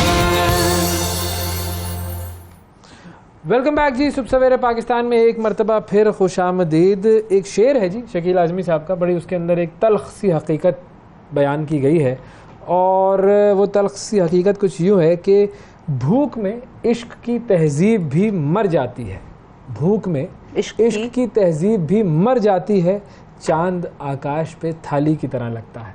तो बस ऐसा ही हो जाता है, जब इंसान भूखा होता है तो उसे हर चीज़ में रोटी नज़र आती है। और तमाम तर जो साइंसी तरक्की हुई है दुनिया की, उसके बावजूद इंसान अभी तक जो भूख का मामला है ये हल नहीं कर सका है। और कैसे ये हल होगा इस बारे में अब ज़ाहिर है तशवीश तो है लोगों की, क्योंकि लोग जानते हैं कि लोग भूख की वजह से ख़ुदकुशियाँ भी कर रहे हैं। अक़वाम मुत्तहिदा ने 22 ममालिक की एक लिस्ट जारी की है, उसमें 18 इलाकों की निशानदेही की है जहाँ पर फूड इनसिक्योरिटी का ख़दशा है, और उन ममालिक में पाकिस्तान को भी शामिल किया गया। अब ज़ाहिर है हम पहले तो सुनते थे पाकिस्तान बड़ा ज़राई मुल्क है, आज तक ये सुनते हैं हम, स्कूल में ये पढ़ते और पढ़ाते हैं अभी भी 2023 में भी निज़ाम की बात करते हैं पाकिस्तान की, बड़ा आपाशी का निज़ाम और फलाना ढिमकाना पता नहीं क्या बातें हम करा रहे हैं और स्कूलों में सिखा रहे हैं, लेकिन अमली तौर पर उस पर कोई किसी किस्म की कोई पेशरफ्त, कोई रिसर्च डेवलपमेंट, कोई ऐसा काम हम करते नहीं है। हम दालें, आटा, मतलब हर चीज़ इम्पोर्ट कर रहे हैं, हर चीज़ इम्पोर्ट कर रहे हैं। हमने आज इस पर बात करनी है। डॉक्टर आमिर इरशाद साहब हमारे साथ मौजूद हैं, जो कि फूड इमरजेंसी और भूख के खतरात पर अक़वाम मुत्तहिदा के फूड एंड एग्रीकल्चर प्रोग्राम के हेड हैं। अस्सलाम वालेकुम सर।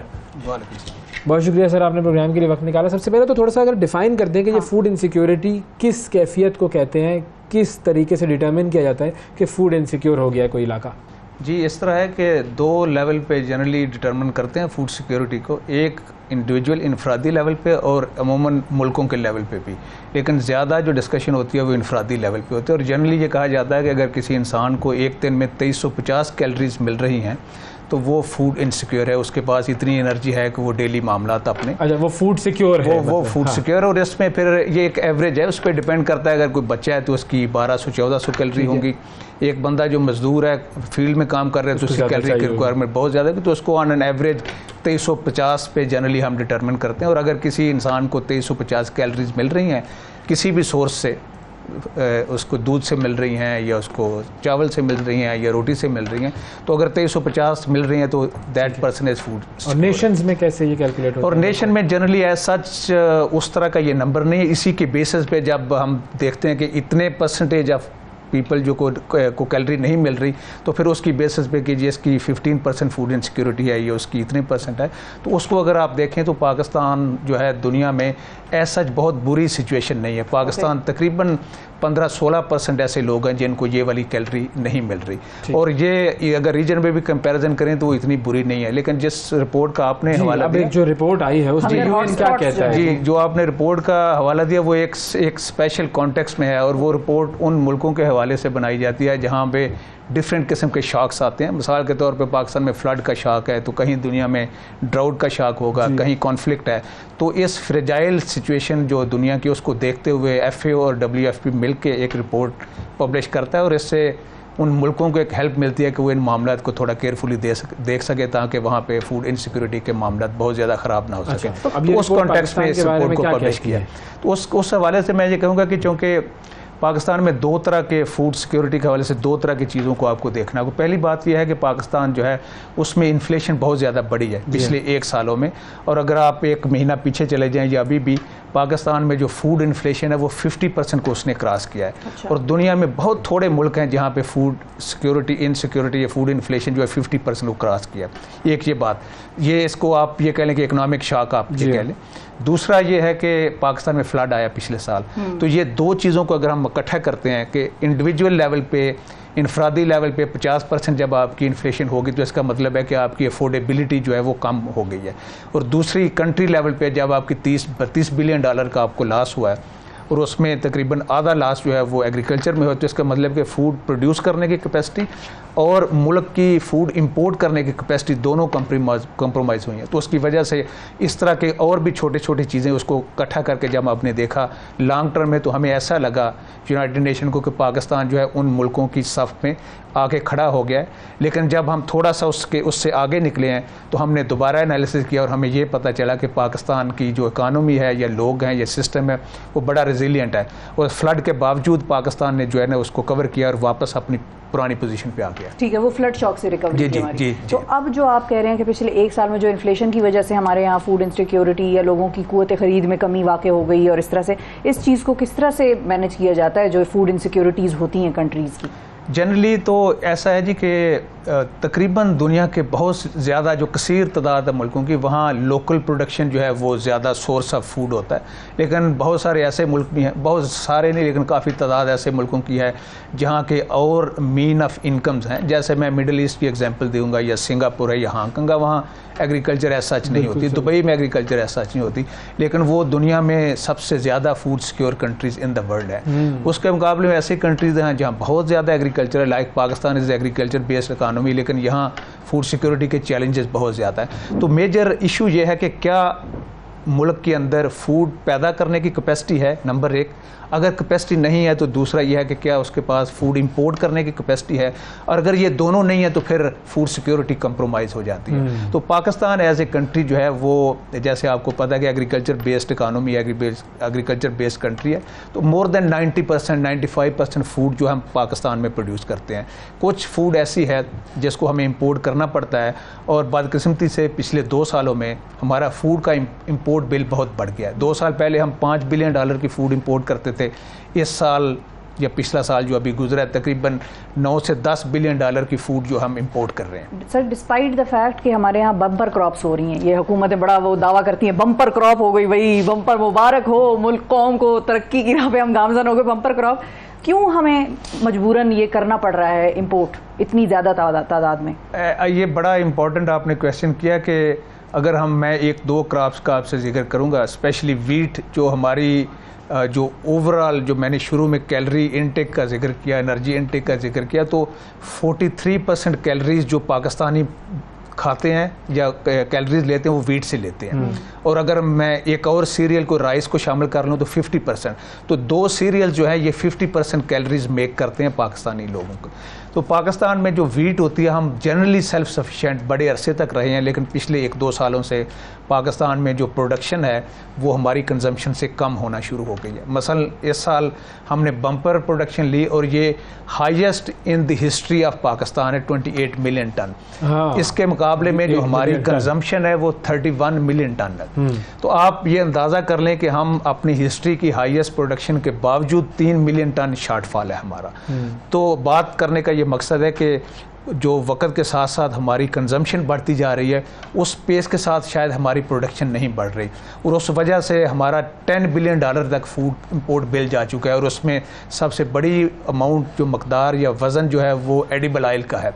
एडिबल ऑयल अगर मैं आपको फिगर दूं को 4.5 मिलियन टन हमारी कंजम्पशन है साल की, उसका सिर्फ 10% हम पाकिस्तान बनाते हैं। बाकी सारा जो है वो बाहर से आता है। और ये $3.5-4 बिलियन इसकी अमाउंट है। और $3.5-4 बिलियन को अगर आप सिंपल ऑडियंस की, सर 3 बिलियन का IMF का कर्जा है। यही बात करने लगा था कि हमारा जो डेवलपमेंट बजट है ना पाकिस्तान का, फेडरल गवर्नमेंट का, PSDP जिसको कहते हैं, वो 1 ट्रिलियन इन्होंने अनाउंस किया गवर्नमेंट ने, और फिर थोड़ा सा उसको और कम किया, तो वो तकरीबन $3 बिलियन है जी। तो टोटल, या चलें 4 बिलियन, इतनी हम एडिबल ऑयल इंपोर्ट करते हैं। तो आप इमेजिन करें कि सिर्फ एडिबल ऑयल के इंपोर्ट बिल के मुताबिक हमारे पूरे कंट्री की डेवलपमेंट चल रही है, फेडरल गवर्नमेंट की भी बात कर रहा हूँ। तो इसका इतना बड़ा वजन है, तो इस पे ज़ाहिर है कोई स्ट्रेटजी बनाई जा सकती है और मुल्क को सेल्फ सफिशिएंसी की तरफ लाया जा सकता है। अच्छा, अब वीट तो हमारे वो नेशनल एम्बलम में भी शामिल है, उसमें वीट है, जूट है, टी है और चौथा भी है, तो वो तो हमने तो निशान में भी लगाया हुआ है वीट, लेकिन बस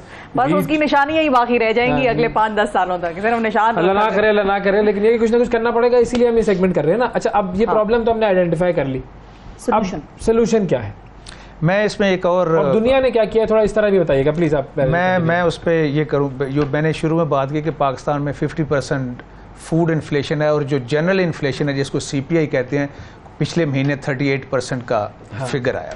तो ये पेक्यूलर सिचुएशन, मतलब दुनिया में कमोडिटी की प्राइसेस बढ़ी हैं, दुनिया में भी शूट अप हुई है प्राइसेस, लेकिन पाकिस्तान में थोड़ी डिफरेंट तरीके से। मैं दो आपके सामने फिगर्स रखता हूँ कि पाकिस्तान में 38% है, इंडिया और बांग्लादेश में 4, 5, 6, 7, 8% इन्फ्लेशन, 4, 5, 6, 7। यानी मैं इसलिए इंडिया बांग्लादेश के एग्जाम्पल दे रहा हूँ, वो हमारे रीजन हमसे मिलते जुलते हैं। तो इसका मतलब है कि पाकिस्तान में अगर CPI या कंज्यूमर प्राइस इंडेक्स 38% क्रॉस किया है, तो वो कोई पेक्यूलर सिचुएशन है, जो पेक्यूलर हालात है पाकिस्तान में, जो वहाँ पे नहीं है। इसी बेसिस पे जो हमने रिपोर्ट इशू की थी, उसमें फ्लड का एक इंडिकेटर था, और एक पॉलिटिकल इंस्टेबिलिटी का इंडिकेटर था, और फिर इकोनॉमिक इंस्टेबिलिटी का इंडिकेटर। तो इन सारी चीज़ों को जब हम देखते हैं, और जैसे मैंने कहा कि जब आपकी फूड बास्केट में $10 बिलियन की इंपोर्टेड फूड आएगी, जो आज से 1 साल पहले $180 का डॉलर था, जो अभी $280 का हो गया, तो आपने डॉलर एक ही पे किया है, लेकिन आपको अब रुपीज़ में ज़्यादा करना पड़े। जब आपकी फूड बास्केट में इंपोर्टेड फूड ज़्यादा आ जाएगी, तो इसका मतलब है कि आपको पैसे ज़्यादा, यानी रुपीज़ आपको ज़्यादा देने पड़ेंगे। जब रुपीज़ ज़्यादा देंगे, तो जो लोग हैं उनके पास तो ज़्यादा डॉलर नहीं है, उनके पास तो पाकिस्तान में ऑपरेट करते हैं, तो उनके पास रुपीज़ हैं, तो उनको ज़्यादा रुपीज़ देने पड़ेंगे। तो उससे वो चीज़ें जो हैं, वो जब तक आप डॉलर को वापस नहीं लेके आते, उस वक्त तक ये वाली इन्फ्लेशनरी ट्रेंड जो है उस हद तक चलता चलेगा, जब तक कि हमारी कोई स्ट्रक्चरल एडजस्टमेंट नहीं हो जाती। बिल्कुल सही। अच्छा, अब दुनिया ने कैसे कंट्रोल किया है, उसकी कोई हम मिसालें देख सकते हैं जो हमारे सिचुएशन में या हमारे रीजन में लागू हो सकें? 2-3 चीज़ें हैं इसमें, अगर आप किसी भी तरह फूड सिक्योरिटी को या इन्फ्लेशन को कंट्रोल करना चाहते हैं। एक पहली बात तो यह है कि आप जनरली आम सिचुएशन में इकोनॉमिस्ट ये कहते हैं जी कि सेल्फ सफिशिएंसी को बहुत ज़्यादा अच्छा एक स्लोगन नहीं है। अगर आपको कंपैरेटिव एडवांटेज पे जाना चाहिए कि अगर आप चीज़ जो अच्छी बना सकते हैं अपने मुल्क में वो बनाएं, और उसको आप सेल करके आप पैसे डॉलर लें, और उससे आप फूड इंपोर्ट कर लें। इस तरह का एक कॉन्सेप्ट है। लेकिन जब इमरजेंसी सिचुएशन आती है, तो फिर मेरा ख्याल है कि मुल्कों को, पाकिस्तान जिसमें शामिल है, उनको पाकिस्तान के अंदर खुराक पैदा करने पे ज़्यादा तवज्जो देनी चाहिए। नंबर 1 ये बात है। दूसरा यह है कि जैसे मैंने कहा कि $10 बिलियन की फूड इंपोर्ट कर रहे हैं, तो आप किसी तरीके से उस जो इम्पोर्टेड फूड है उसको कम करें, और वो वाली फूड जो है ना उसमें लेके आए। और दूसरा ये है कि जब आप इंपोर्ट करते हैं, तो इंपोर्ट की अपना एक ड्यूटी स्ट्रक्चर गवर्नमेंट का होता है, कुछ टैक्सेस होते हैं, तो उस गवर्नमेंट को उन टैक्सेस को भी देखना चाहिए कि अगर $10 बिलियन की हम फूड लेके आ रहे हैं, तो उसमें कोई ड्यूटी स्ट्रक्चर को हम रिव्यू करके कम कर सकते हैं। और तीसरा यह है कि ऐसे लोग जिनको बिल्कुल नहीं पहुंचा जा सकता, उसमें उनको फिर आप फूड स्टैम्प प्रोग्राम या उनके असिस्टेंस करते हैं, जिस तरह हम बेनजीर इनकम सपोर्ट प्रोग्राम के तहत कर रहे हैं। और ये कोई पाकिस्तान में यूनिक नहीं है, मैं आपको अमेरिका के एग्जांपल देता हूं कि वहाँ पे भी हमारे बिस्प की तरह का एक प्रोग्राम चल रहा है, फूड स्टैम्प प्रोग्राम, उसको वो स्नैप बोलते हैं, सप्लीमेंटल न्यूट्रिशन असिस्टेंस प्रोग्राम। उसमें कोई 15-16% उनकी आबादी जो है वो इस पे इस पे रिलाई करती है, और 15-16% आबादी जो है that makes around 50 million people. और पाकिस्तान में भी फूड इनसिक्योरिटी जो मैंने आपको शुरू में नंबर दिया, 15-16% है, जो बड़ी सीरियस किस्म की है। तो अगर हम इस तरह की कोई स्ट्रेटजी उन लोगों के लिए जो अफोर्ड नहीं कर सकते, जो प्रोड्यूस नहीं कर सकते, जो इम्पोर्ट नहीं कर सकते, जो मार्केट से बाय नहीं कर सकते, तो इस तरह का प्रोग्राम उनको सपोर्ट कर और क्विकली जो यूनाइटेड नेशंस जैसे इदारे हैं, इनका अपना एक फूड प्रोग्राम है, वो किस तरह से गवर्नमेंट्स की या नेशंस की हेल्प कर रहा है फूड सेफ्टी सिक्योरिटी को बेहतर बनाने के लिए? यूनाइटेड नेशन के जी 2 प्रोग्राम है जो फूड के बारे में काम करते हैं। एक जिस अदारे को मैं रिप्रेजेंट कर रहा हूँ, फूड एंड एग्रीकल्चर ऑर्गेनाइजेशन है। दूसरा है World Food Programme. Food and Agriculture Organization countries की हेल्प करती है कि वो अपने मुल्क में फ़ूड को पैदा करें, या जहाँ दुनिया में फ़ूड कम हो रही है तो वहाँ इन्फॉर्म करें लोगों को कि वहाँ ट्रेडिंग की अपॉर्चुनिटी है, आपको टाइमली वहाँ पे एक्सपोर्ट करना है या इंपोर्ट करना है, ताकि लोगों को प्रॉब्लम ना हो। तो ये हम एक फूड आउटलुक की एक रिपोर्ट पब्लिश करते हैं जो बताती है जी कि, और ये जो हंगर हॉट स्पॉट है ये भी उसी सिलसिले का एक हिस्सा है। दूसरा यह है कि जो कुछ ऐसे मुल्क हैं जहाँ कॉन्फ्लिक्ट है, जहाँ सिचुएशन इतनी अच्छी नहीं है और लॉ एंड आर्डर सिचुएशन ख़राब है और एमरजेंसी डिक्लेयर हुई है या बुरे हालात आप जिसको कहें, तो वहाँ वर्ल्ड फूड प्रोग्राम ऑपरेट करते हैं, जिस तरह अफ़गानिस्तान है, जिस तरह यमन है, जिस तरह सोमालिया है, जिस तरह इथोपिया है, जिस तरह सूडान है। तो उन मुल्कों की मदद करने के लिए यूनाइटेड नेशन का एक आर्म है जिसको वर्ल्ड फूड प्रोग्राम कहते हैं, तो वो इन मुल्कों की हेल्प करता है। और पाकिस्तान में भी वो बहुत ज़्यादा एक्टिव है, लेकिन ज़्यादा उन मुल्कों में जहाँ इमरजेंसी होती है वहाँ ज़्यादा ये एक्टिव होता है। बिल्कुल ठीक है जी, बहुत शुक्रिया अदा करेंगे। डॉक्टर आमिर हमारे साथ मौजूद थे नाजरीन, और फूड इनसिक्योरिटी की बात कर रहे थे। अब कुछ ना कुछ तो करना पड़ेगा, क्या करना है ये अरबाब इख्तियार को सोचना है, अरबाब इख्तियार को सोचना है। आखिर वो आए हैं और इस मनसब पर बैठे हुए हैं, और ज़ाहिर सिचुएशन लेकिन अलार्मिंग है। वक्फा लेते हैं, वक्फे के बाद दोबारा हाजिर होंगे। सुबह सवेरे पाकिस्तान। वेलकम बैक जी। अपर चित्राल के एक गुमनाम से गांव में पैदा होने वाली लड़की आज पाकिस्तान की आइस हॉकी की नामवर खिलाड़ी बन चुकी है, और इस सफ़र में उनका अज़्म और हौसला तो यकीनन साथ साथ रहा होगा, लेकिन एक क़दामत पसंद मुआशरे में अपने ख्वाब की तामीर हासिल करना यकीनन, जिसको हम कहते हैं करीबी लोगों के हौसला अफजा होने के बगैर मुमकिन नहीं है। और ये लड़की का नाम क्या है? मनाहिल अकबर इनका नाम है, और इन्होंने रवां साल नेशनल आइस हॉकी चैंपियनशिप में अपनी टीम की कप्तानी की, और ये टूर्नामेंट जीत लिया इनकी टीम ने। माशाल्लाह, क्या बात है। अच्छा, इनकी ज़िंदगी पर एक फ़िल्म भी बनाई गई और इसका नाम भी मनाहिल रखा गया है। कहानी है कि ऐसी लड़की के गिर्द घूमती है जो कि आइस हॉकी खेलने का ख्वाब देखती है और फिर उस ख्वाब की ताबीर भी पा लेती है। और इस फिल्म के प्रोजेक्ट में सबसे ज़्यादा अहम किरदार जो है वो कैनेडियन हाई कमीशन का है। मनाहिल अकबर हमारे साथ मेहमान हैं आज हमारे प्रोग्राम में, और शिफा आपसे मुलाकात करवाते हैं ताकि आप भी ज़रा कोई आइस हॉकी से वाक़फ़ियत आपकी ले लें। आइसक्रीम से बढ़कर आइस हॉकी की तरफ आप भी ज़रा देख लें, क्या ख्याल है? बिल्कुल सही है जी। अस्सलाम वालेकुम मनाहिल। वालेकुम सलाम। बहुत शुक्रिया मनाहिल, आपने वक्त निकाला। सबसे पहले तो हमें थोड़ा सा अपनी ज़िंदगी के बारे में बताएं। आपने कहाँ तक पढ़ा है, तालीम कैसे हासिल की, और कितना आसान था? फैमिली के हवाले से बताएं, फैमिली को कन्विंस करना कितना आसान था इस बड़ी ही डिफरेंट और यूनिक गेम में आने के लिए? हॉकी की सफ़र जो है वो स्टार्ट हुआ 7th क्लास के बीच, जब मुझे उस वक्त एकेडमिक्स की वो मसला होती थी। मैं पढ़ाई नहीं कर पढ़ाई में थोड़ी सी सब्जेक्ट्स में मुझे वो मुश्किल होती थी पढ़ने में, तो मैं एकेडमी के लिए वो ज्वाइन करना चाहती थी। कोई बेस्ट एकेडमी वो ढूंढ रही थी ताकि मैं उधर जाके अपने एकेडमिक्स कवर कर सकूं। उसके बाद ऐसा हुआ कि मेरे कुछ दोस्त थे जो इन्वायरमेंटल एकेडमी में वो जाते थे, तो उन लोगों ने मुझे लाके फॉर्म दिया, तो उधर से मैंने अपना वो फॉर्म फिल कर दी। और उसके बाद हमारा इंटरव्यू हुआ। मैंने जब एकेडमी में इंटर की तो उधर टोटली मतलब डिफरेंट था। मतलब सिर्फ एक जगह में स्पोर्ट्स या एकेडमिक्स नहीं चल रही थी। विंटर का वो टाइम था, तो उधर एकेडमिक्स चल रहे थे, मेंटोर्स थे वो एकेडमिक्स चला रहे थे, और इधर एकेडमिक्स के बाद स्पोर्ट्स चल रहा था।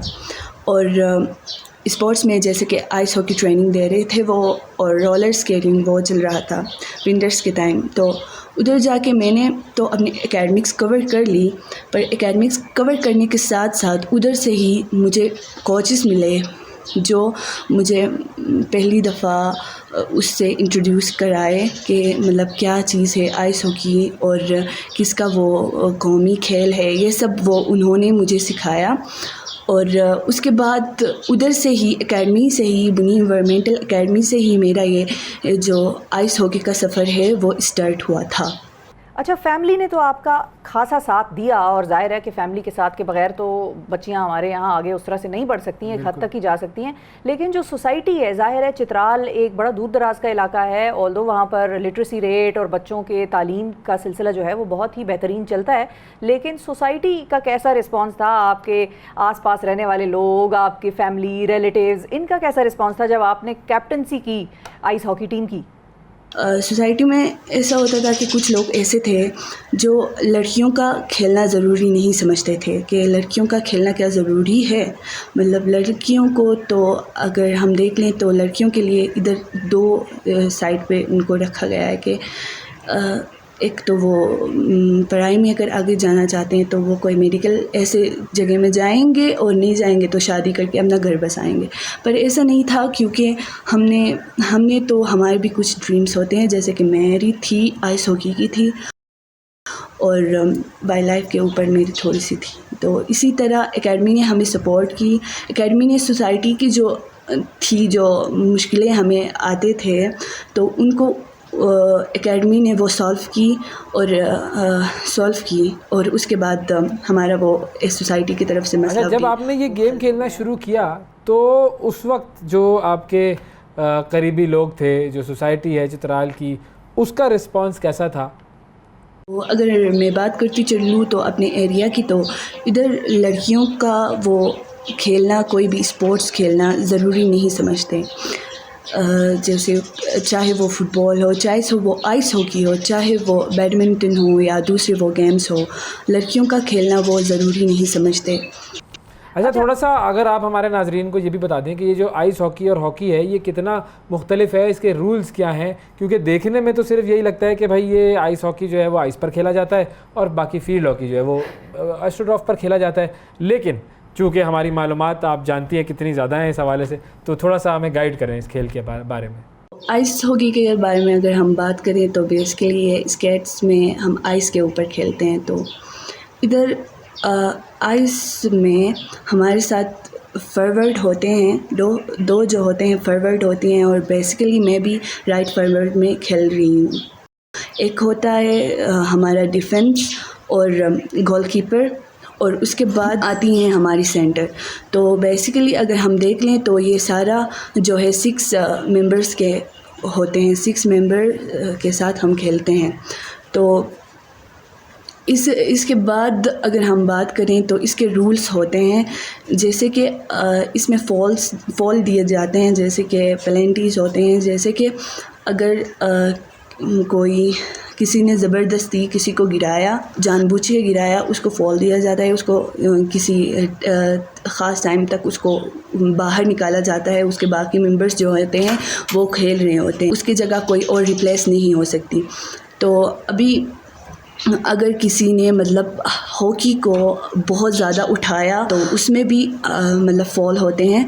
और उसके बाद अभी अब यही बस इतना होता है, जानबूझ के गिराना और ये सारे जो होते हैं फॉल्स होते हैं। अच्छा, मुश्किल कितनी है ये गेम, ये भी बताएं, फिज़िकली कितनी चैलेंजिंग है? और क्योंकि लगती बड़ी मुश्किल है, वो जो हम वीडियोस देखते हैं इंटरनेशनल खिलाड़ियों की, तो लगता तो ये है कि काफ़ी ज़्यादा फिजिकल कितनी मुश्किल है, और आपने किससे सीखी इसको?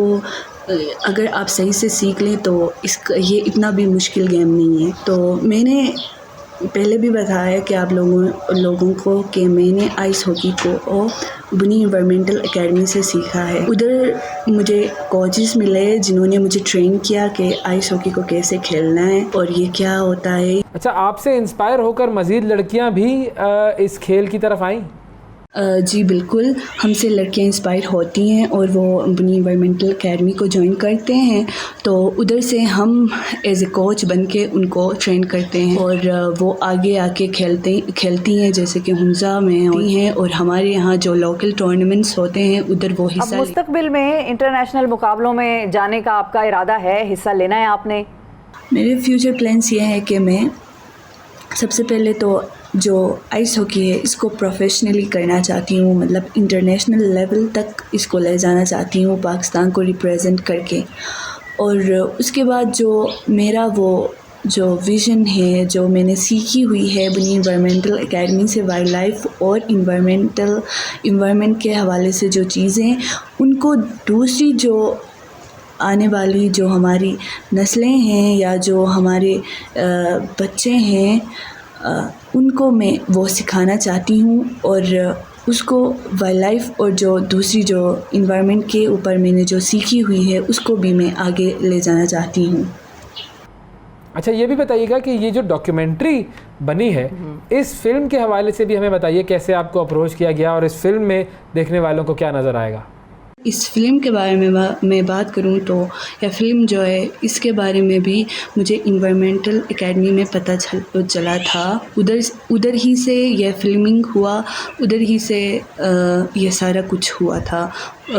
जब हाई कमिश्नर ने इसके बारे में बताया तो उसके बाद से मेरे जो कोचेस थे उन्होंने मुझे वो बताया, और उसके बाद उधर से ही हमने वो फिल्मिंग करना शुरू की। और फाइनली बहुत सारी लड़कियां ऐसी हैं हमारे माशरे में जो बहुत सारे खेल खेलना चाहती हैं, उन लड़कियों को आप क्या मैसेज देना चाहेंगी? मैं कहना चाहूँगी कि वो अपना जो एकेडमिक्स है वो भी बैलेंस रखें, क्योंकि एकेडमिक्स भी ज़रूरी होती है। जैसे कि आप बड़े बड़े यूनिवर्सिटीज़ को अप्लाई कर सकते हो अपने एकेडमिक्स के ज़रिए, और इसी तरह जैसे स्पोर्ट्स में हमें कुछ ऐसे ज़रूरी सर्टिफिकेट्स मिलते हैं कि उनके ज़रिए आप स्कॉलरशिप्स भी अप्लाई कर सकते हो। तो स्पोर्ट्स भी मेंटेन बैलेंस रखें, हर एक चीज़ को बैलेंस रखना है।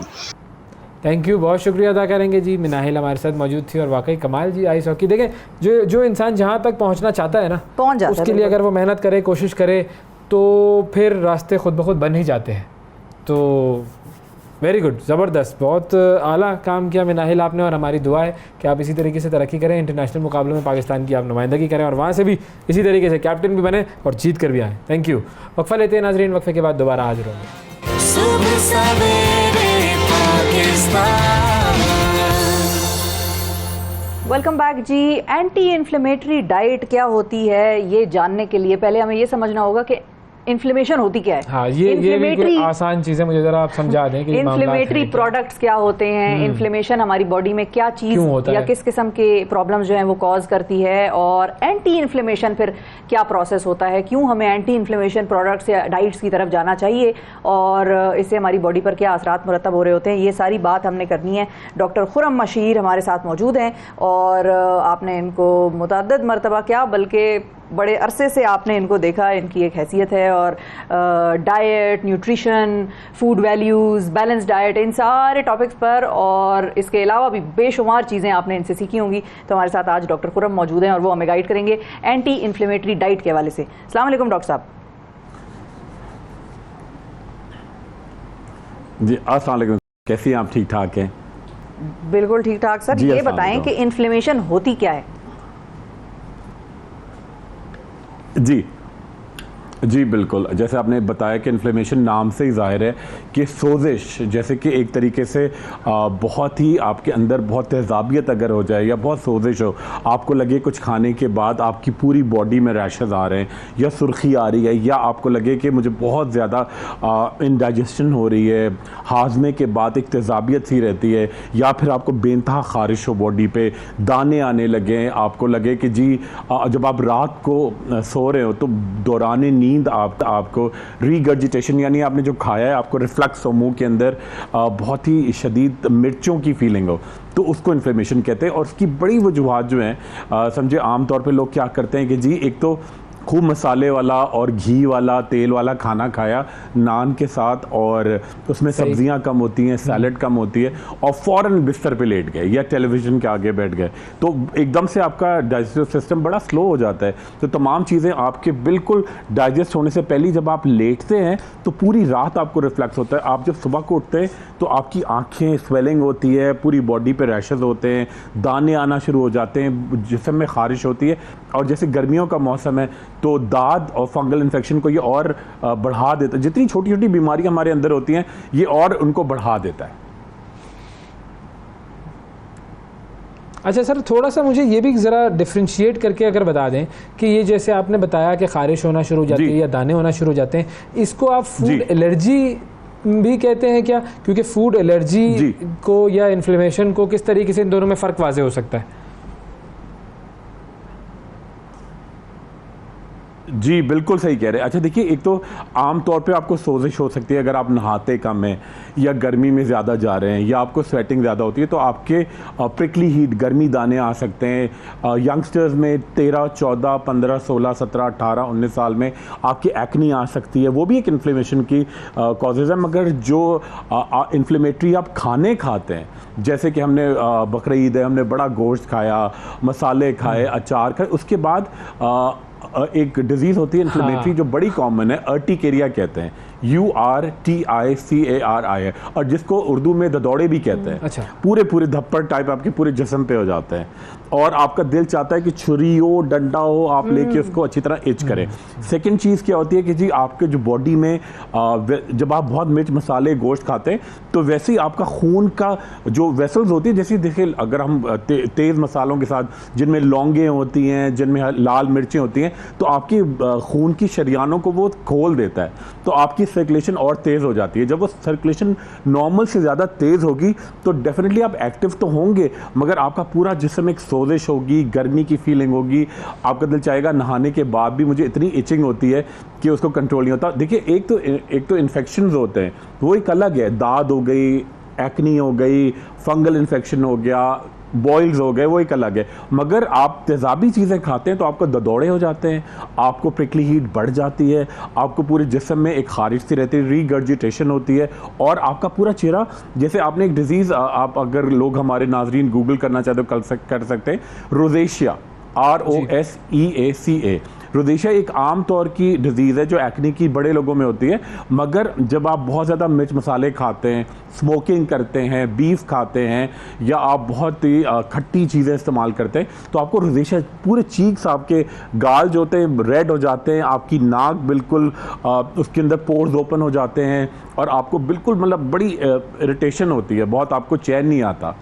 सही है। तो क्या हम, अच्छा, इन्फ्लेमेशन और बर्निंग जो है, क्योंकि आम तौर पे हम बड़े अरसे से हम सुनते हैं बर्निंग होती है लोगों को, वो मिर्च मसाले नहीं खा सकते, बहुत सारे लोगों को ये पता होता है कि उनको बर्निंग स्टार्ट हो जाती है, खास तौर पे रात का खाना खाने के बाद, तो वो बिल्कुल ही नॉन मिर्ची और नॉन तेल और नॉन मुरगन खानों की तरफ चले जाते हैं। तो क्या बर्निंग और इन्फ्लेशन एक चीज़ का नाम है? जी नहीं, बर्निंग बिल्कुल अलग चीज़ है। वो गैस्ट्रो की डिजीज़ होती है ना, कि जैसे आपको बहुत ज़्यादा गैस्ट्रोएंटराइटिस हो जाता है, कि जैसे बहुत ज़्यादा आपको इरिटेशन होगी गैस्ट्रिक आपके सिस्टम में। मगर इन्फ्लेमेशन तो देखिए बहुत सारी डिजीज़, जैसे इन्फ्लेमेटरी डिसऑर्डर्स होते हैं स्किन में, एक बड़ी कॉमन डिजीज़ है सोराइसिस, ठीक है, P से नाम शुरू होता है, PSORIASIS। वो देखिए एक कॉमन डिजीज़ है, मगर कुछ देखिए आम तौर पे हर एक को सोजिश हो सकती है, मगर अगर आपके अंदर कोई डिजीज़ है भी, एक्नी है या खारिश है या अर्टिकेरिया है या फंगस है, जब आप इस तरह की मिर्च मसाले इन्फ्लेमेटरी चीज़ें ज़्यादा लेंगे तो वो बढ़ के आ जाती है, वो आउट ऑफ कंट्रोल हो जाती है। वरना बाकी में हमारे अंदर डेफिनेटली गर्मी होती है, स्वेटिंग हो रही है, हमारी डाइट मुतवाज़नी, कभी कभी आपने खा लिया जंक फूड या बहुत स्पाइसी फूड तो ठीक है, मगर आप रूटीन बना लें, जी सुबह शाम यही खाना है, फिर वॉक नहीं कर रहे हैं, फिर आप लेटे हुए हैं, तो वो आपका खाना हजम भी नहीं होता। अच्छा, एक बड़ा इंपॉर्टेंट मैं आपको एक चीज़ बताऊं कि जैसे बाहर के मुल्कों में बहुत सारे लोग क्या करते हैं आमतौर पे, पहले एक पूरा आपका जो खाना होता है ना उसको फाइबर के अंदर रहेगा, तो आपको कभी भी इन्फ्लेमेशन नहीं होगी, बॉडी भी ठीक रहेगी और स्किन भी ठीक रहेगी और आपके अंदर तेजाबियत भी नहीं होगी। पहले आपने क्या किया, थोड़ा सा आपने सैलड ले लिया, सैलड से मुराद आपने खीरा, गाजर थोड़ा सा लिया, बंद गोभी, सारी चीज़ें, फिर आपने नॉर्मल खाना खाया, और जब आप एंड करने लगे तो फिर आपने थोड़ा सा सैलड ले लिया, तो आपका खाना पैक हो जाएगा फाइबर के दरमियान, तो एक ठंडक रहेगी। अच्छा, दौराने खाना हम लोग क्या करते हैं कि जी ड्रिंक्स भी साथ साथ चल रही हैं, जो ड्रिंक्स होती है ना फिजी ड्रिंक्स, जो ऑरेंज, ग्रीन, रेड, उससे बहुत इन्फ्लेमेशन बढ़ती है, उनके अंदर इस तरह के कलर्स होते हैं जिससे बहुत ज़्यादा गड़बड़ होती है। जी सही है, ठीक है। हाँ, तो मुझे क्लैरिटी आ गई। बहुत सारे लोग बर्निंग को और इन्फ्लेमेशन को कंफ्यूज कर देते थे। बर्निंग खालिसन जो है वो मैदे का है एक इशू, और इन्फ्लेमेशन जो है वो बॉडी पे, स्किन के मुख्तलिफ एरियाज पे नुमायां हो जाती है। ठीक है, समझ में आ गया। सही। अच्छा, अब आ जाते हैं ज़रा उन फूड्स पर जो कि इन्फ्लेमेशन के खिलाफ काम कर रहे होते हैं, इन्फ्लेमेशन को क्योर कर रहे होते हैं। तो वो कौन कौन से ऐसे फूड आइटम्स हैं जो कि इन्फ्लेमेशन को कम करने में मदद करते हैं? जी जी देखिए, एक तो हम बड़ा सुनते हैं और इस पे अमल भी करना है। एक तो पानी आपको कम से कम 10 से 12 ग्लास पीना है, नॉर्मल पानी। ये नहीं कि हम काले वाले ड्रिंक्स और ऑरेंज वाले ड्रिंक्स से उसको कॉम्पनसेट करते हैं, नहीं। सेकंड चीज़, चाय कॉफ़ी बहुत ज़्यादा आप अवॉइड करें। सब्जियां ज़्यादा लें, पानी ज़्यादा लें, कच्ची लस्सी जिसको छाछ कहते हैं वो ज़्यादा पिएँ, फ्रूट का इस्तेमाल करें। अच्छा, अपनी ग़िज़ा में कोशिश करें कि जी खाने से पहले तकरीबन आधा घंटा पहले 2 ग्लास पानी पी लें। खाने के दौरान आप जो ड्रिंक्स लेते हैं वो ना लें, पानी भी ना लें। आप कच्ची लस्सी बना के रखें ना, और वो थोड़ा सा आप सॉल्ट के साथ लेते रहें। वाइट शक्कर का इस्तेमाल बहुत कम कर दें, उसकी जगह ब्राउन शक्कर करें, गुड़ करें, शहद करें। फ्रूट ज़्यादा होना चाहिए। अच्छा, और जो मीठे में हम लोग बहुत हलवे और इस तरह की चीज़ें लेते हैं, उसकी जगह आप बिल्कुल लाइट से ना फ्रूट सैलड लें तो वो ज़्यादा अच्छी होगी। आप उसके अंदर डेफिनेटली थोड़ा सा शहद ऐड कर सकते हैं। ये तमाम चीज़ें आपका, एक तो फाइबर, जब आपकी बॉडी में फाइबर ज़्यादा जाएगा, रेशा ज़्यादा जाएगा, पानी ज़्यादा जाएगा, तो आपकी इन्फ्लेमेशन वैसे ही उसको वो कॉम्बैट करेगा, बिल्कुल ख़त्म कर देगा। तो सब्जियां, पानी, दालें, दूध, दही, फ्रूट और हल्के हल्के जो मसाले, वो तमाम चीज़ें आपके लिए बड़ी ज़बरदस्त चीज़ होती है। अच्छा, अब मसालों की जो मिकदार है वो कैसे डिटरमिन की जाएगी? क्योंकि देखिए, जब आप मुख्तलिफ प्रोग्राम्स देखते हैं ना, खाने पकाने वाले या हाँ, ज़रूरत, उसमें हस्बे ज़ायका और हस्बे ज़रूरत लिखा हुआ होता है। और किसी कोई रेसिपी भी कोई पढ़ते हैं तो उसमें भी यही लिखा होता है, हस्बे ज़ायका, हस्बे ज़रूरत। तो भाई ये ज़ायका और ज़रूरत तो हर इंसान की अलग अलग होगी। कोई एक ऐसी आसान सा कोई नुस्खा होना चाहिए जिससे जैसे एक चुटकी, आपने कर लिया जी, ये कैसे डिटरमिन की जा सकती है? बिल्कुल जी, बिल्कुल सही कह रहे हैं भाई, ये बड़ा इजी है। देखिए, एक तो पता है, मैं आपको बताऊं, जो मिर्चें जो खाने के शौकीन हजरात हो, ख़वातीन हो, हजरात हैं, उनके लिए एक तो ग्रीन मिर्चें बिल्कुल सही हैं, काली मिर्चें बिल्कुल सही है, रेड मिर्चें थोड़ा सा कम हो। अच्छा, जो आपका सालन हो ना, वो बहुत रेड ना होना चाहिए, थोड़ा येलोइश टिंज होना चाहिए। अच्छा, हमारे यहाँ एक उल्टा कॉन्सेप्ट चलता है। हमारे यहाँ गोश्त कोई मसला नहीं है, गर्मी में आराम से खा लेंगे, ठीक है।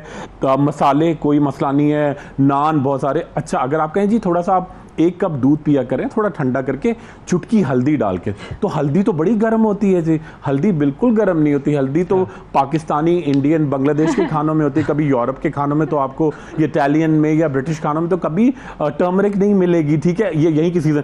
आम, 1-2 आम ले लें दूध के साथ। आम वो तो गर्म है, खजूर वो तो गर्म है, ये कुछ भी गर्म नहीं है। देखिए, और खजूर खाते कहाँ हैं? लंदन में तो नहीं खाते, मक्के में खाते हैं, ठीक है। वहां तो हमसे भी ज्यादा गर्मी होती है। तो देखिए, ये गर्मी वाली चीजें हम जो कहते हैं ना, गर्मी, ये खाने से मैदे में गर्मी आती है जी। मछली खा ली, गर्म होता है शायद, नहीं देखिए, आप बिल्कुल सही कह रही है। हर चीज़ एक तवाज़ुन में ना। देखिए, बारिश भी अगर बहुत शदीद हो जाएगी तो आपके खेत तबाह हो जाएंगे ना। अगर पानी भी 50 ग्लास आप पी लेंगे, इवन पानी भी, तो आपकी ब्लोटिंग हो जाएगी, आपका एक टिश्यूज़ आपके रप्चर कर जाएंगे। तो हर चीज़ तनासब में। सेकंड चीज़ बड़ी इंपॉर्टेंट है हमारी, एक देखिए हमारे यहाँ पूरा, जबकि एक ट्रॉपिकल रीजन भी है और एक साउथ एशियन कंट्री है, मछली को लोग कहते हैं जी गर्मी में नहीं खाना है, मछली से बड़ी गर्मी हो जाती है। जबकि मछली तो आपके लिए बेइंतहा सूदिंग है। हम पकाते हैं मुख्तलिफ तरीके, बेसन और पता नहीं क्या क्या चीज़ें डाल के। अगर उसको सिंपल ऑलिव ऑयल के साथ करें, उसके अंदर थोड़े फ्रूट, थोड़े वेजिटेबल्स हों, तो वो बड़ा नेचुरली अच्छा हो सकता है। सब्जियां ज़्यादा लें, उसके ऊपर ज़्यादा आप गार्निश कर लें उसको अच्छी तरह। मगर मसाले, रेड मिर्चें भर के डालने, भर के चमचे डालेंगे तो डेफिनेटली वो आपको बड़ी इरिटेशन। लाइट से मसाले हो, वो बिल्कुल रेड ना लगे, येलोइश होना चाहिए, येलोइश ग्रीन तो ज़्यादा अच्छा है। अच्छा, नमक के बारे में भी डॉक्टर साहब लोग कहते हैं कि नमक जो है, अब जाहिर है कुछ तो इंसान की बॉडी की ज़रूरत है, लेकिन अक्सर हम ये देखते हैं कि कुछ लोग कहते हैं हम सुबह उठते हैं तो आंखों के नीचे बैग्स बहुत ज़्यादा नज़र आने लग जाते हैं, तो हमें रियलाइज़ होता है कि भाई पिछली रात को खाने में नमक शायद ज़्यादा था या हमने ज़्यादा छिड़क के खा लिया। नमक का क्या है इम्पैक्ट बॉडी पे? बिल्कुल सही कह रहे हैं। अब नमक भी एक लिमिट में होना चाहिए। देखिए, ऊपर से छिड़क के तो खाना ही नहीं चाहिए नमक। और एक कोशिश करें कि जी वाइट शक्कर और वाइट नमक बिल्कुल, और वाइट आटा, वाइट शक्कर, वाइट नमक और वाइट आटा बिल्कुल रिप्लेस कर दें आप पिंक सॉल्ट से, ठीक है, और ब्राउन शक्कर से और ब्राउन आटे से। उससे क्या होता है कि जब आप बहुत वाइट नमक खाते हैं आपकी बॉडी में वाटर रिटेंशन यानी पानी जमा हो जाता है, तो आपको बहुत ज़्यादा बैग्स बन जाते हैं, आपकी बहुत स्वेलिंग होती है, आपका दिन बड़ा टायर्ड गुजरता है। अच्छा देखिए, और अगर आप इसको मुस्तकिल इस्तेमाल करते रहते हैं तो आपके ब्लड प्रेशर बढ़ने के बहुत ज़्यादा चांसेस हो जाते हैं। तो आप इसको हमेशा कोशिश करें कि एक्स्ट्रा नमक और एक्स्ट्रा मसाले की चीज़ें अवॉइड करना बड़ा ज़रूरी है। और ऊपर से जो लोग नमक छिड़क के खाते हैं, एक तो घी, तेल और बहुत, देखिए वो लोगों को जब तक तैरता हुआ तेल और ऊपर से नमक और मिर्चा ना तो उनको टेस्ट नहीं आता। तो ये थोड़ा सा इसको मैनेज करना पड़ेगा, वरना आपको आगे चल के बड़ी प्रॉब्लम्स होती है। देखिए, और जब आप वेट गेन एक्स्ट्रा कर लेते हैं तो देखिए वेट गेन करना वो कोई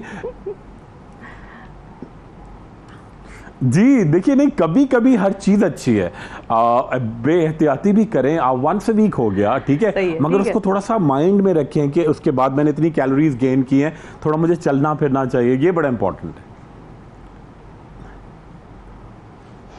अच्छा, मिर्चों की जो आपने बात की थी तो आपने कहा कि जी हरी मिर्चें जो हैं वो तो चलो ठीक है, ऑब्वियसली क्योंकि वो शायद इस वजह से कि वो नेचुरल एक चीज़ है, लेकिन लाल मिर्चों की आपने बात की तो वो जो लाल मिर्चें जो वो गोल वाली जो आती हैं जो नेचुरल हैं, क्या उनको भी ज़्यादा अवॉइड किया जाना चाहिए या सिर्फ उस लाल मिर्च की बात कर रहे हैं जो बिल्कुल पिसी हुई एक लाल मिर्च होती है उसको अवॉइड करना चाहिए?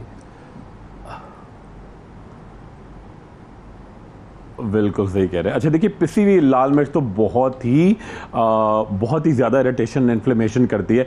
जो गोल वाली लाल मिर्च होती है वो भी डेफिनेटली वो खाने में जो पुराने अब अगर आप देखेंगे 500 साल पुराने नुस्खे तो हकीम वगैरह जो इस्तेमाल करते थे वो माजूनों में वो लाल जो गोल वाली मिर्च उसको अच्छी तरह मैश करके पीस के डालते थे कि जिन लोगों की खून का दौरान बहुत स्लो था या जो बहुत डल हो जाते थे उनको एक्टिव करने के लिए कि उनको किस तरह उनके अंदर एक्टिविटी रहे, उनके खून की दौरान तेज़ हो। तो अगर आप बहुत ज़्यादा लाल मिर्चें वो गोल वाली भी खाएंगे तो डेफिनेटली आपकी इरिटेशन बढ़ेगी। विटामिन सी का एक सोर्स तो है मगर वो बहुत ज़्यादा आपको देखिए लिमिटेड क्वांटिटी में होगा तो बहुत अच्छा होगा, मगर अगर उसको बहुत ज़्यादा खाएंगे तो डेफिनेटली आपके लिए बहुत किलेंगे। इवेंचुअली क्या होगा, एक तो आपके मुंह से लेके स्टार्ट होगा, जब आप खाएंगे आपके माउथ अल्सर शुरू होते हैं ठीक है, फिर उसके बाद आपका जो खाने की नाली में जाएगा उसमें सोजिश होगी, फिर पूरे जिस्म पे दिखेगी, फिर आपका मैदा, किडनी, जिगर सारी चीज़ें बहुत किलिंग होता है उनके लिए। बिल्कुल सही। अच्छा, कोई ऐसी स्पेशल टिप जो आप देना चाहें हमारे नाजरीन को जी इन्फ्लेमेशन से बचने के लिए? जी बिल्कुल। देखिए बिल्कुल देखिए, सबसे इंपॉर्टेंट बात, एक तो गर्मी का मौसम है, आप अपने पास एक बड़ा सिंपल सा एक बटर मिल्क जिसको छाछ कहते हैं, मैंने पहले भी बताया आपको, उसमें आपको क्या करना है कि जी एक जग ले लें आप ठीक है, नॉर्मल जिसमें 4 ग्लास आते हैं तकरीबन 1 लीटर वाला जग ठीक है, उसमें आप 2 टेबल स्पून आप लेंगे अच्छा खालिस दही ठीक है, बाकी आप मिलाएंगे जो पूरे जग में पानी और उसके अंदर ऐड करेंगे बिल्कुल 1 चुटकी कलौंजी ठीक है, और इसके साथ ऐड करेंगे 1 चमचा ब्राउन शक्कर या शहद, अगर आप डायबिटिक है तो ये दोनों चीज़ें नहीं कीजिएगा, और 1 चुटकी कलौंजी, 1 चुटकी हल्दी और उसके साथ ½ टीस्पून खसखस ठीक है। अब ये आप पूरे दिन में पीते रहेंगे, एक तो आप बहुत काम डाउन रहेंगे, बहुत रिलैक्स रहेंगे, आपको एलर्जीज नहीं होंगी और उसके अलावा आपको नींद बड़ी पुरसकून आएगी। आपकी एक्टिव, एक तो खसखस क्या करती है, आपका खून का दौरान भी बढ़ाती है, आपको रिलैक्स भी रखती है। टर्मरिक क्या करती है, आपके छोटे मोटे फोड़े फुंसियाँ होती, हल्दी जो होती है टर्मरिक वो आपके फोड़े फुंसियों को ख़त्म करेगी। कलौंजी जो होगी वो आपके निज़ाम हज़म को बड़ा अच्छा करेगी, आपके ब्रेन को सर्कुलेशन बढ़ाएगी, आप जो भी काम करेंगे उसे ग्रास्प कर सकेंगे। तो ये तमाम चीज़ें बड़ी ज़बरदस्त हैं। और जो आपका दही का इस्तेमाल होगा वो प्रोबायोटिक्स है। प्रोबायोटिक क्या करते हैं, आपके अंदर जो है वो डेड वाले जो अच्छे वाले जर्म्स तो होने चाहिए ना, उनको वो इन्हांस करता है। और पानी तो है ही डेफिनेटली, नमक, शक्कर और वाइट आटा, ये 3 चीज़ें आप कट डाउन करो। और मीठा, हम लोग बेकरी की चीज़ें और मिठाइयाँ, अच्छा पहले हम लोग क्या करते हैं जी, आम खाने के लिए हम क्या करते हैं, खाना फुल खाने के बाद फिर आम खाते हैं। जब आप आम खाएं तो उस दौरान कोशिश करें उस दिन आप खाना थोड़ा कम खाएं, बल्कि ना खाएं। थैंक यू जी, बहुत शुक्रिया अदा करेंगे आपका। नाजरीन, आज के प्रोग्राम में इतना ही, आपसे अगले प्रोग्राम में फिर मुलाकात करेंगे, उस वक्त तक के लिए इजाज़त दीजिए। अल्लाह हाफिज़।